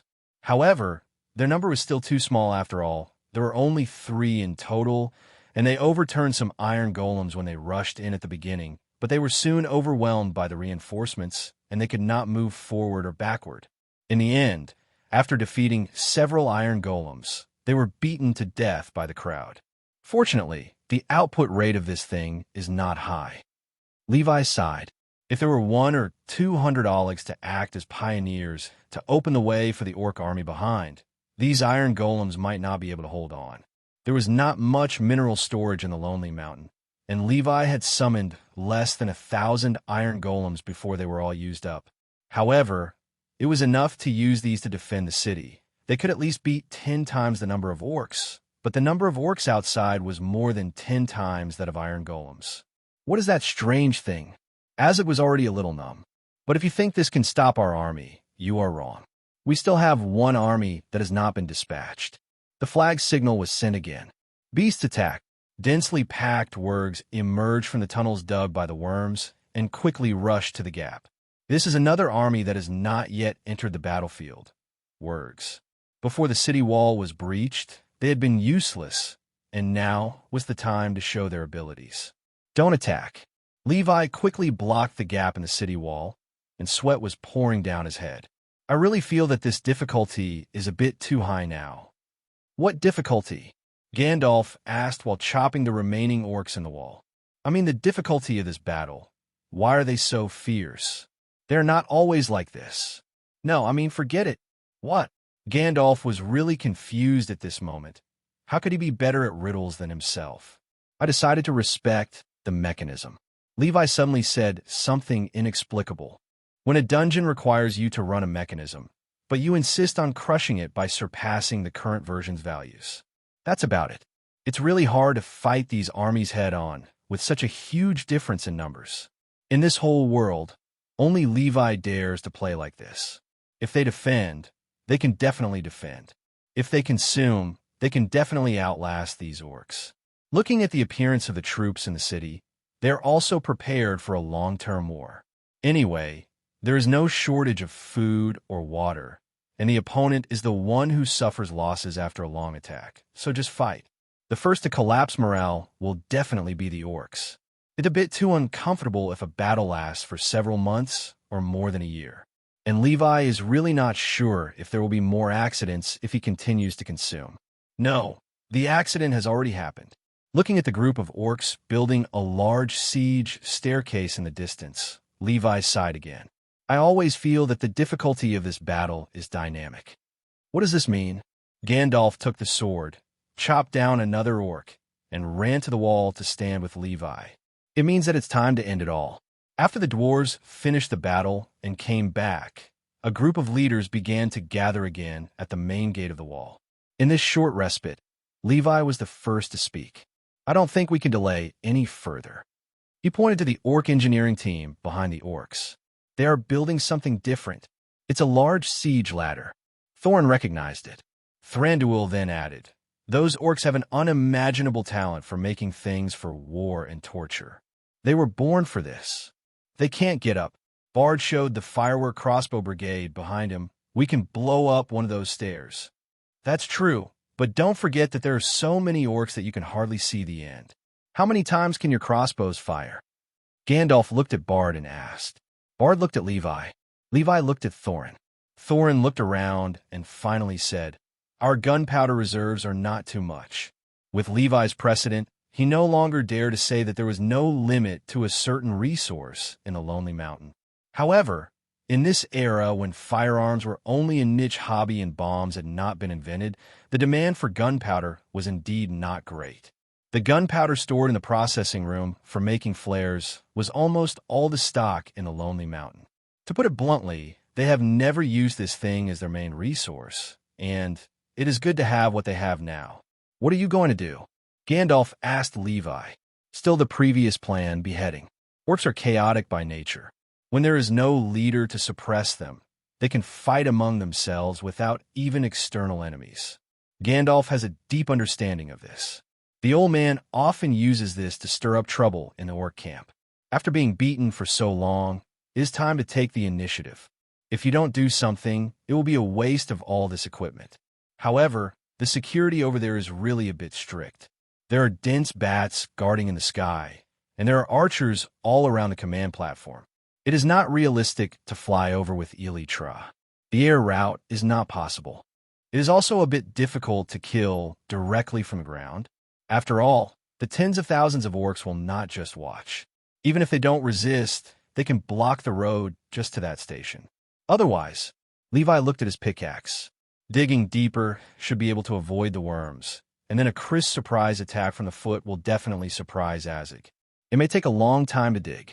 After all, the distance and the thickness of the mountain will not be done in a short time. And it may not be accurate. After all, I don't have a 3D perspective map. We can cover you. Looking at Levi, who was lost in thought, Dane suddenly came over, pointed to the bottom of the city wall, and said to him, see those chariots? I can guarantee that their ability to cut the battlefield is absolutely beyond your imagination. Except for those behemoths, nothing can stop them. They don't have so many behemoths now. The behemoths were almost consumed during the siege. My boys can cover you to the ruins at the foot of the mountain. After that, I believe you can handle it." When the wall was cleared just now, the Iron Hill Lord watched Levi sweep a large area of combat posture. The armor was also invulnerable, making people want to disassemble it and study what material it was. But let's not talk about these. The important thing is that Dane and his hammer both think Levi can do it. "Let me join in," Thorin suddenly said. He would never leave Azig behind, even if he died. "Let's go together." Seeing that the king was going to take the initiative to go to the battle, Keely and Philly looked at each other and immediately said, "Add us, and we can be chariot drivers." The dwarves of the expedition team stepped forward together.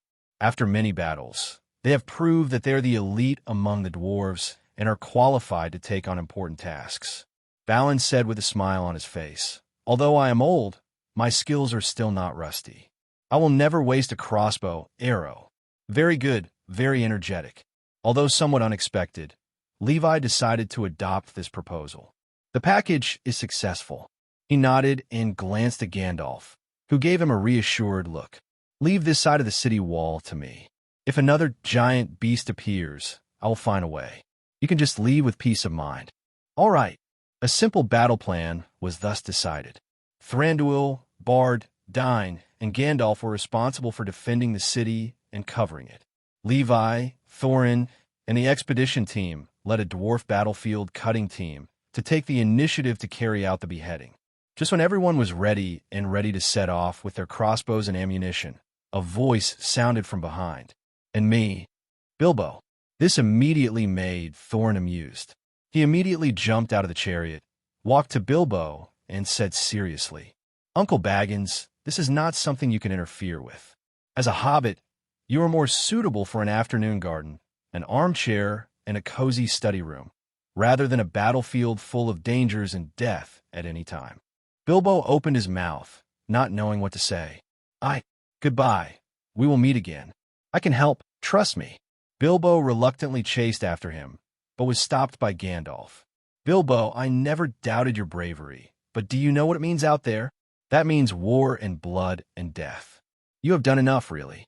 Now that we stay here, what we need to do more is to trust our friends." "Hey, you."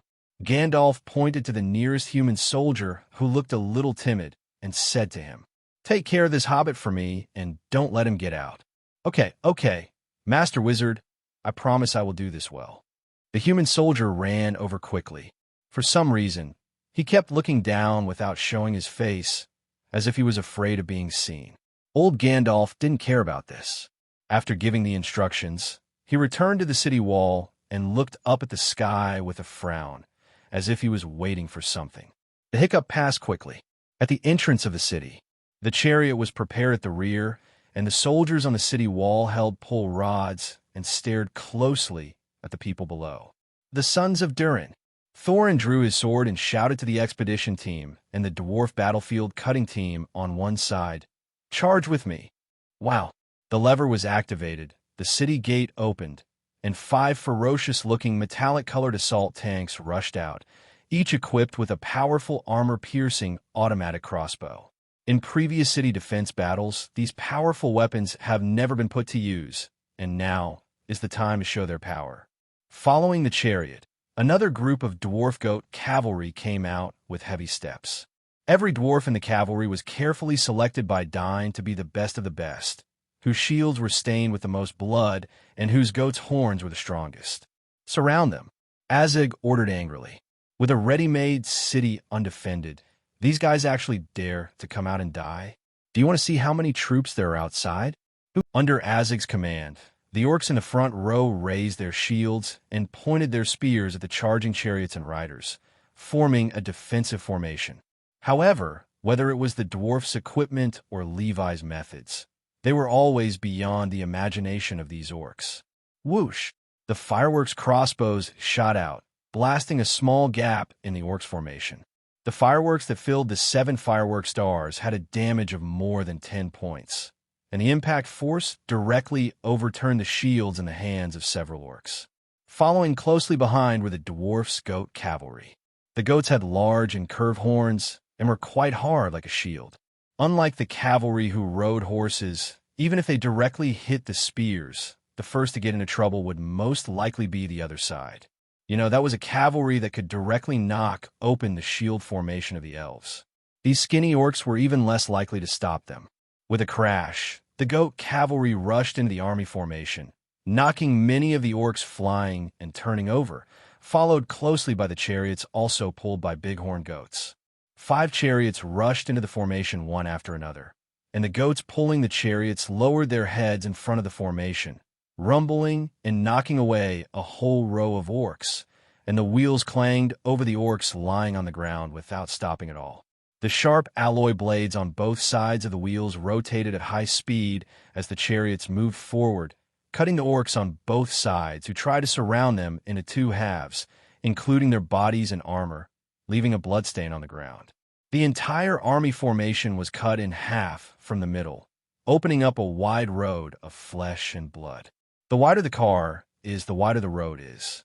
Levi turned his head and looked at the fast-spinning strangulation device on the rear wheel of the chariot, comparing it secretly in his heart.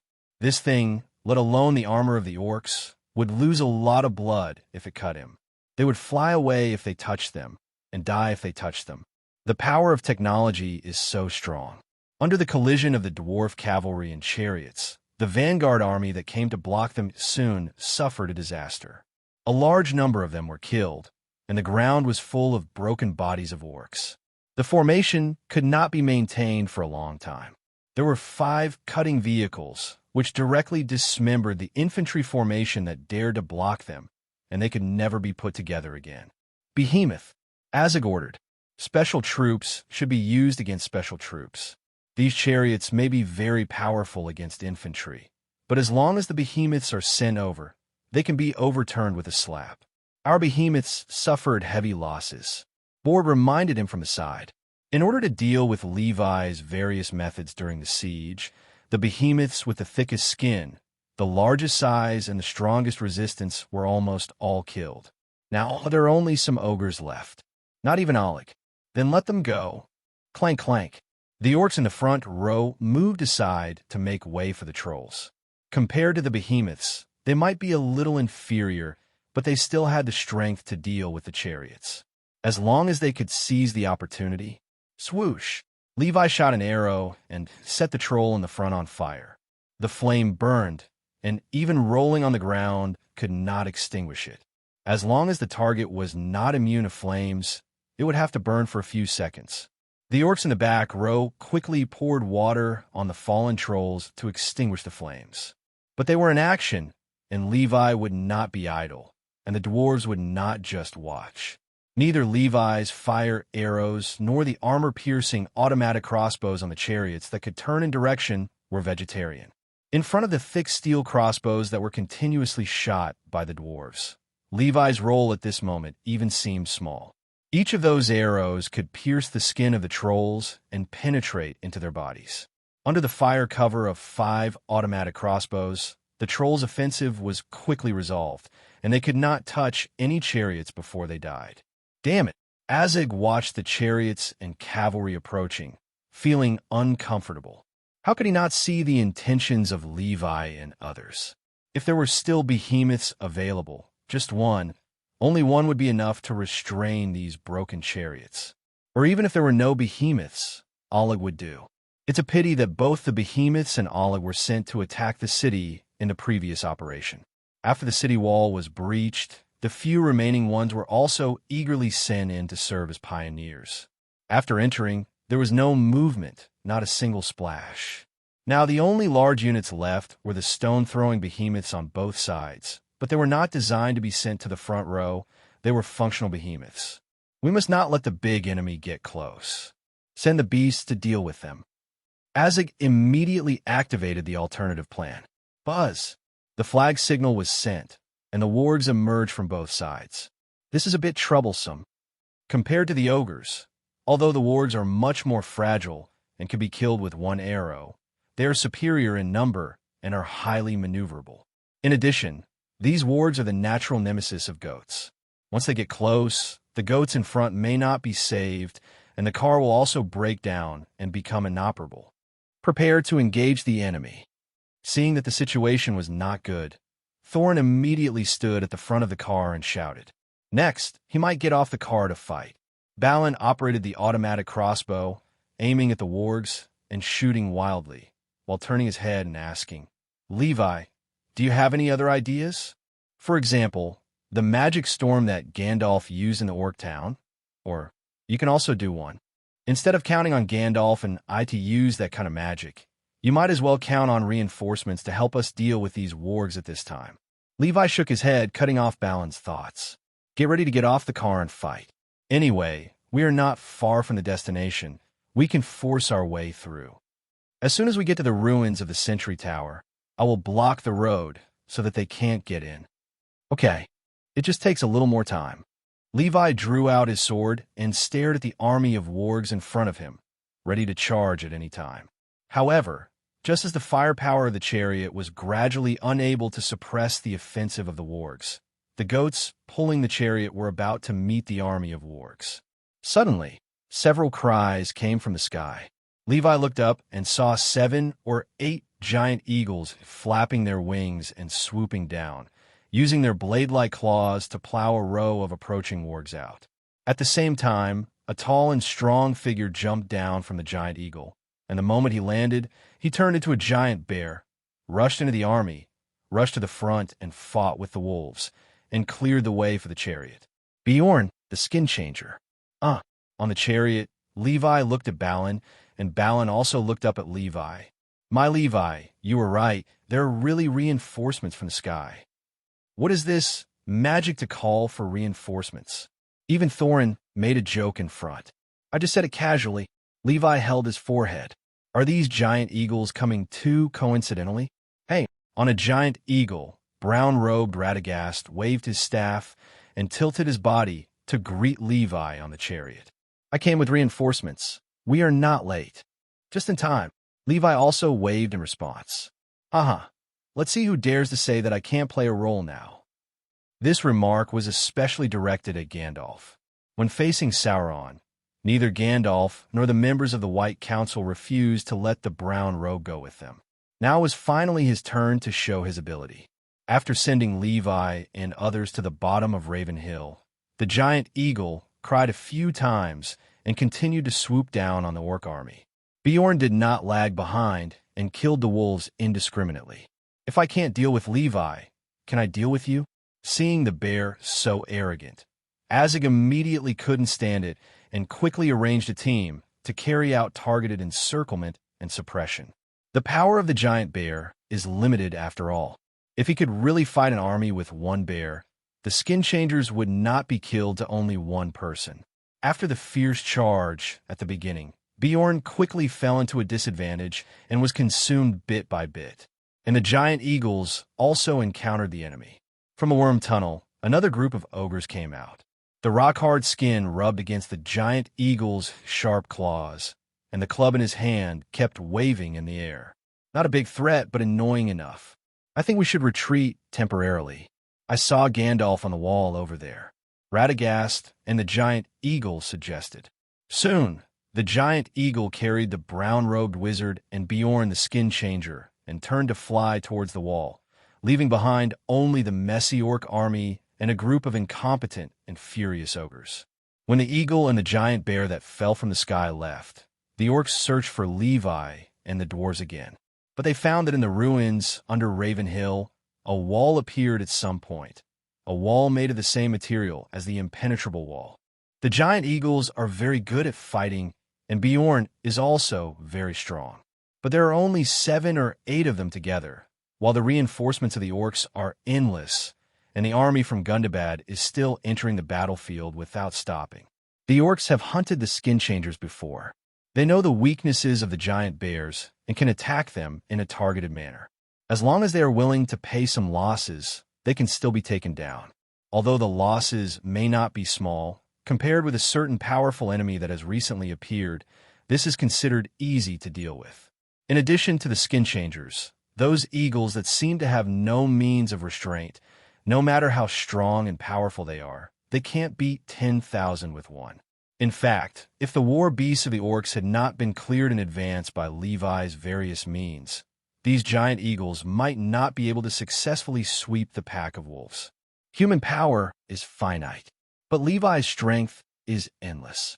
Go, go, go. At the foot of Raven Ridge, Levi rushed to the front and led the dwarves to clear the orcs who were ambushed here. The road behind him has been blocked. Just when the orcs were caught off guard by the eagle, Levi had taken the opportunity to block the road to the enemy's command center and blocked the orc army outside the wall. At this moment, the orcs outside could not come in, and the orcs inside could not go out. The connectivity of the battlefield was cut off, and new small areas were divided. But at the moment, these orcs did not seem to want to go out. The orcs hiding in the ruins rushed out, holding up their machetes and crossbows, and attacked all at once. Most of the orcs ambushed here at the moment were orcs from the deep pits of Moria. They were slightly different from the orcs living in the Misty Mountains in that their personalities were darker and more violent. But that was all. Levi took the lead in raising his shield, blocking all the incoming projectiles, and drew his long sword to rush to the pile of orcs, sweeping away a piece. He chopped all the way from the south of the ruins to the north, and found that he had gone too far, so he chopped all the way from the north to the south. After plowing back and forth, the orcs who had been in the deep pit for a long time were frightened and retreated. What kind of new human is this? At this time, a new skill ball of armor break fell, and Levi immediately chose to learn it and upgraded it to LV1. Learned armor break. Armor break, as the name suggests, after charging, the next attack can ignore the target's armor and directly cause damage. It should be noted that you cannot attack during the charging process. The charging time is about 1 second. The way up is this way. Seeing that Levi was going to chop back and forth again, Thorin hurriedly grabbed him and pointed him the way. In front of Levi, Thorin became a conservative. Okay, let's go. The orcs at the bottom have been almost cleared, and the remaining scattered ones can be handed over to the dwarf battlefield cutting team. They can handle it completely. Following the stairs, Levi went straight up without stopping, with orcs killing orcs and wargs chopping wargs. Some orcs tried to destroy the road, but stones would connect them in the next second. Others brought building materials to block the road, but the obstacles could not last for a second and were dug up in a few seconds. A group of adventure mode players tried to use obstacles to block survival mode players, which was really a bit whimsical. Whoosh! While walking, several arrows came. Levi turned his head and found a group of thin creatures emerging from the stones on the side of the road. Goblin. Even the goblins in the orc town came to join the battle. Ah, you are surrounded. When everyone's attention was attracted by the goblins behind, another group of goblins jumped down from above their heads with strange cries, raised their scimitars and blunt weapons, and planned to launch an aerial raid. Only when Levi raised his head and drew out his long sword, they realized that they seemed to have done something wrong. No, it's that person. The words stopped abruptly, and the goblin was chopped off by a sword while still in the air and fell to the side with flames. When the goblins saw the face of the black-armored warrior below, they realized what they were doing. Maybe it wasn't the other side that was surrounded. Retreat. Some goblins hurriedly ran back. However, it was too late. A moment later, there were hundreds of goblin corpses on the road, most of which had burns, and a small number were killed with other weapons. A jump/skill ball fell out, and it was learned on the spot without saying much. Jump/.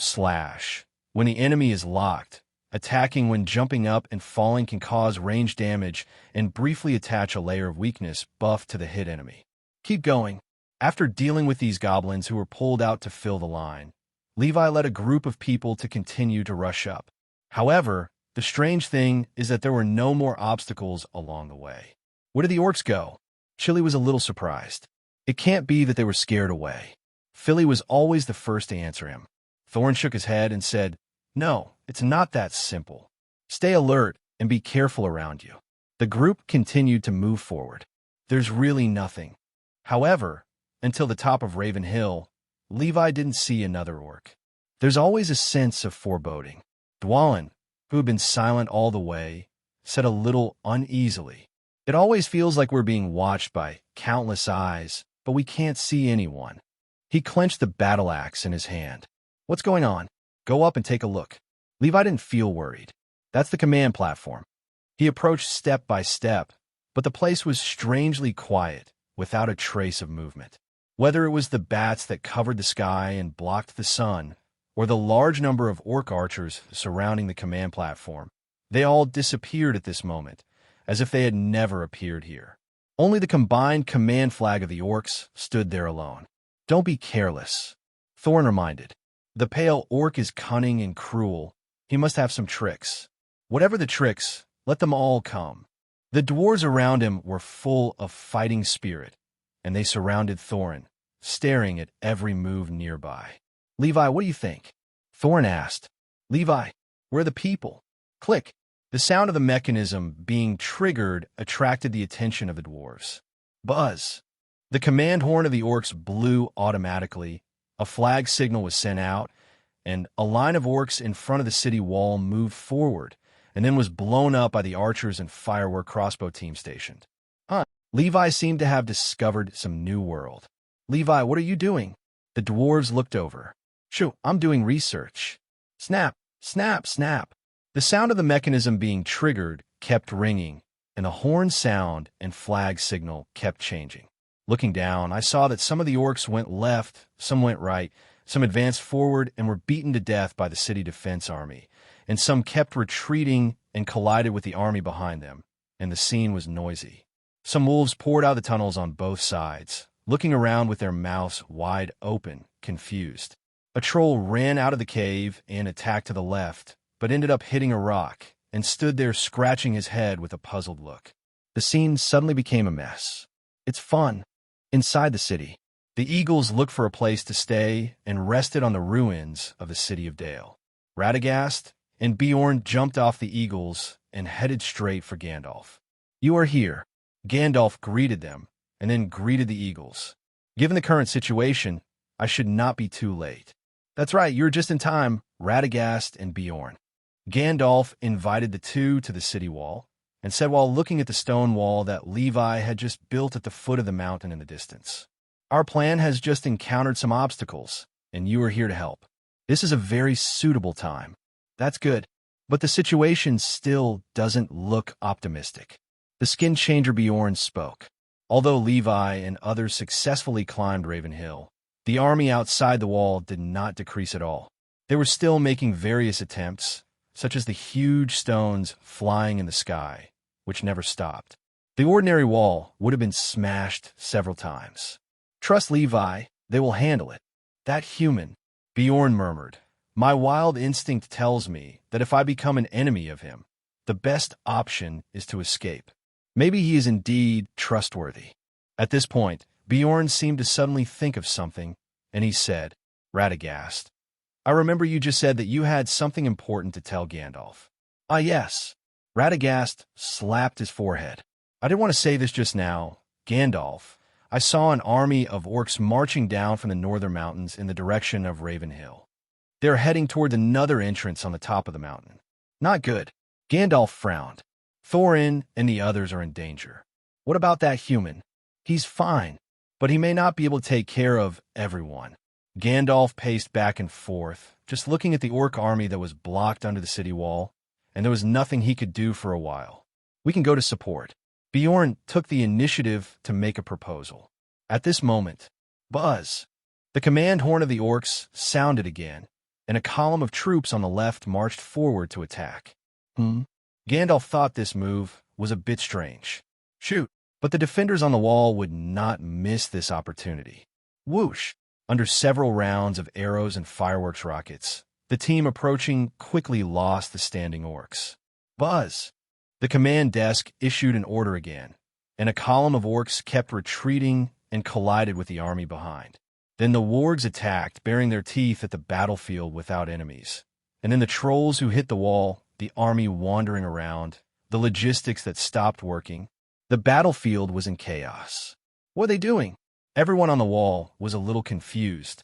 I remember there was a halfling traveling with you, and he doesn't seem to be here. At this time, Bjorn looked left and right and suddenly said something. "Oh, you mean Bilbo? Isn't he over there?" Bilbo." Old Gandalf looked at the empty wall and panicked. "Where's Bilbo?" He hurriedly walked to the soldier he had asked before and asked, "Where's the hobbit I asked you to watch?" The soldier lowered his head, pointed in a direction, and said, "Isn't he right there?" "Where?" "Right. Why is he gone?" Bard noticed the movement here and walked over quickly. He grabbed the soldier and forced him to look up. What he saw were two big bruised ice circles. "Alfred," Bard frowned. "Tell me, when did he leave?" Alfred quickly replied, "I'm sorry, sir, I'm not sure either." Gandalf felt a headache. This unlucky thing. He closed his eyes, took a deep breath, ran to the wall, and shouted at the chaotic battlefield, "You stupid guy, come back to me." However, this shout was destined to be heard by only a few people around him. The hobbit had long disappeared. On the other side, on the back of Raven Ridge, where no one noticed. On the hillside, two light figures jumped on the rocks and kept climbing up. "We have to speed up, Toriel," Legolas said while jumping up. "I didn't expect the army to arrive in advance. We are still a step slower. I hope the people here are okay." When the two elves arrived at Lonely Mountain, the army had already surrounded the wall, which made them lose the opportunity to enter through the city gate. So they had to change the road and rely on their own excellent conditions and skills to climb up the sentry tower on the mountain. "Yes, I hope they are okay." Toriel held a small object given by a dwarf in his arms tightly, and his steps to climb up were faster. Elves are always sensitive to changes in emotions. Legolas saw all of Toriel's changes, but he chose to remain silent at this moment and said nothing. For Toriel, the elven prince regarded her more as a reliable comrade who could be trusted, or a sister or close friend with whom he had a deep relationship. Other than that, he had no other thoughts. Toriel made up for the family affection that Legolas lacked since childhood to a certain extent. For this reason, when Thranduil ordered Toriel to be expelled, Legolas chose to leave with her. When watching Toriel fall into a kind of emotional vortex that she could not extricate herself from, Legolas also chose to remain silent, and even showed implicit support to a certain extent. Although he neither understood nor felt it, he knew that it might be love. That was the most important emotion for an elf. "There are bats." Halfway up the mountain, Legolas suddenly grabbed the claws of a big bat and flew up with it. Although Toriel was a little surprised by this bold behavior, she quickly learned to grab another bat and followed Legolas. Only elves can do this, and other races will crash on the spot. Soon, the two flew to the top of Ravenhill. After finding a suitable foothold, Legolas took out his dagger and poked the bat in the belly, ending this one-way flight. Buzz! The horn of the Orcs sounded, and the flag signal was sent out. Oh no! They started to attack. At this time, Toriel also landed and looked up. "Over there, that's their command desk." Following the direction pointed by Toriel, Legolas looked over, took a few steps forward, drew the longbow behind him, and was eager to try. "Let me see who their commander is." It just so happened that there were no orcs nearby. This was a great opportunity to behead. "I saw it. It's Levi." Question mark. Legolas opened his eyes a little out of control. "Levi?" Click, click, click. At this moment, Levi was still constantly turning the mechanism, making random flag signals, and having a lot of fun. "Enough! Stop it!" A roar came from behind tower. It was Azig. He finally couldn't hold it anymore and jumped out to stop them. Of course, there was a reason why he dared to show up. Behind him, a large number of orcs from Gundabad marched forward in unison, crossing the ruins and rubble, and finally stood on both sides of Azig.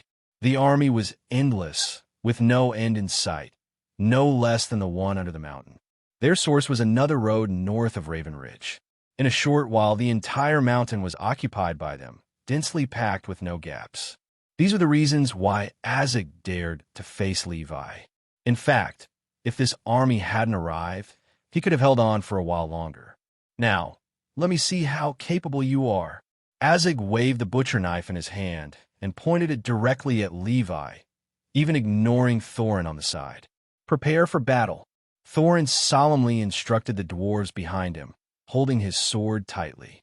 "Levi, if I can't go back, please tell Bilbo for me that he is an absolutely qualified warrior and a friend I will always be proud of." "You didn't say that before. Remember, you were the first to refuse him to participate in the battle." Thorin shook his head and stopped talking. Levi continued.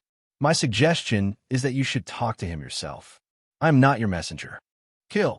Azig roared angrily. Offense and defense changed shape. Snap. Several flash bombs were thrown, forcing the Orcs in the front row to close their eyes and stop. A few seconds later, when his vision recovered, a wall suddenly appeared in front of him, blocking the road that was not even wide. That's it again. Azig was already used to this move, and the square that suddenly appeared was that person's unique symbol. However, since the enemy's methods have been known for a long time, why not make preparations in advance? Go up the ladder. The ladders that had been built were quickly moved and put up on the low wall. The Orcs swarmed over and grabbed the ladders to climb up. But on that wall, a figure suddenly appeared. The armor was thick and dark, and the sword was shining. He jumped down. Jump! Wow! A large group of Orcs seemed to have been hit hard at the same time, and then they felt weak, as if they were about to fall apart, and they couldn't use any strength. With just a few sword blows, a clearing was swept away. Azig's breath froze, and he took a few steps back. If it were in the past, when he saw this human being, he would choose to challenge him and kill him to boost his morale. Now he chose to let his army join him in a one-on-one fight. I'll hold him back while you kill the dwarves behind. Azig gave an order to Bolger, and Bolger immediately led a group of Orcs back in a detour, never mentioning that he was interested in single-handedly challenging Levi.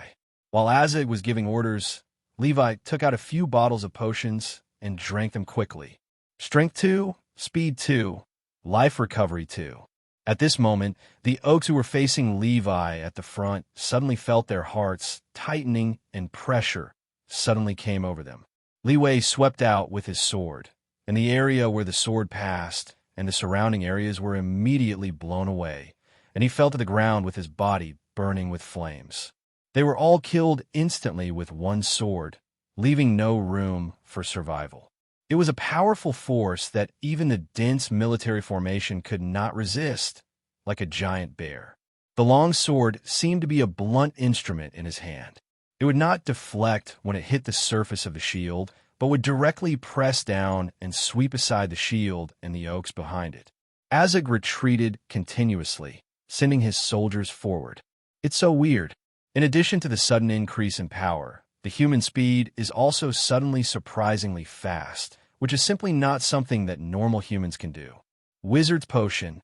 He can also make medicine. An army numbering in the tens of thousands kept rushing forward to encircle them. However, all this was in vain. From Azig's perspective, the human was continuously drawing swords for a while, and then suddenly jumped up and slashed downwards. Every time he attacked, a large number of Orcs would suffer, and there was no way to stop him. Finally, an Orc rushed to the front and hit him. Either he didn't do much damage at all, or he suddenly dodged in a certain direction as if he was teleporting. Thump, thump, thump. The footsteps of trolls were heard from behind, and Azig immediately sent them to the front to join in the siege. Boom! As an explosion rang out, screams came from the sky. The Orcs were blown to pieces, and the trolls raised their arms to resist and took several steps back. Looking at Levi again, he was just holding a wide wooden shield, but he was able to withstand this kind of explosion. Is he Oaken Shield too? Let the trolls go to the front and surround him. Azig really couldn't figure it out, so he could only continue to give orders. The troll immediately raised the big club in his hand, squeezed away the Orcs, and was about to smash it down. Snap!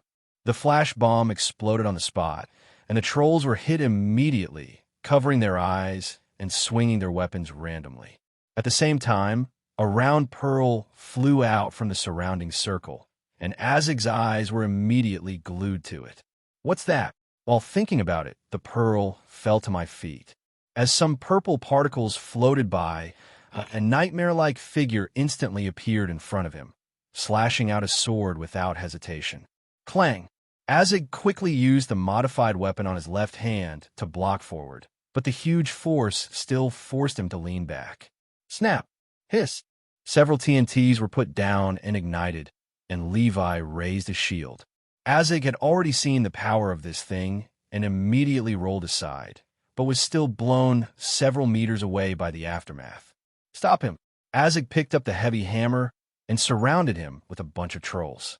To say that this pale orc is truly worthy of being called the most powerful oak leader in modern times, he still dares to move forward despite this. Even though they came here with a team of trolls, they can still be called brave. It's interesting. Boom! The troll's club, which was wider than half a man's body, fell, but was pushed back by Levi's sword, causing him to retreat. Azig started to retreat again. Levi immediately threw another pearl, teleported to his side, and raised his hand to strike with the sword. Azig immediately raised a shield and blocked the blow with great effort. His whole body slid back several meters before he stopped. Haha! He smiled. Boom! The sentry tower above suddenly collapsed, revealing the troll behind with the stone tilted up. The huge building fragments fell unexpectedly, hitting Levi hard and throwing up a cloud of dust. The orc leader also learned to rain killing. They were all forced. Snap! The building debris was dug up by Levi. He was unharmed. The impact force was far less than the stones thrown by the slinging beast. Azig rushed forward with gritted teeth, raised the heavy hammer in his hand and fought with Levi, but was beaten back again and again. Boom!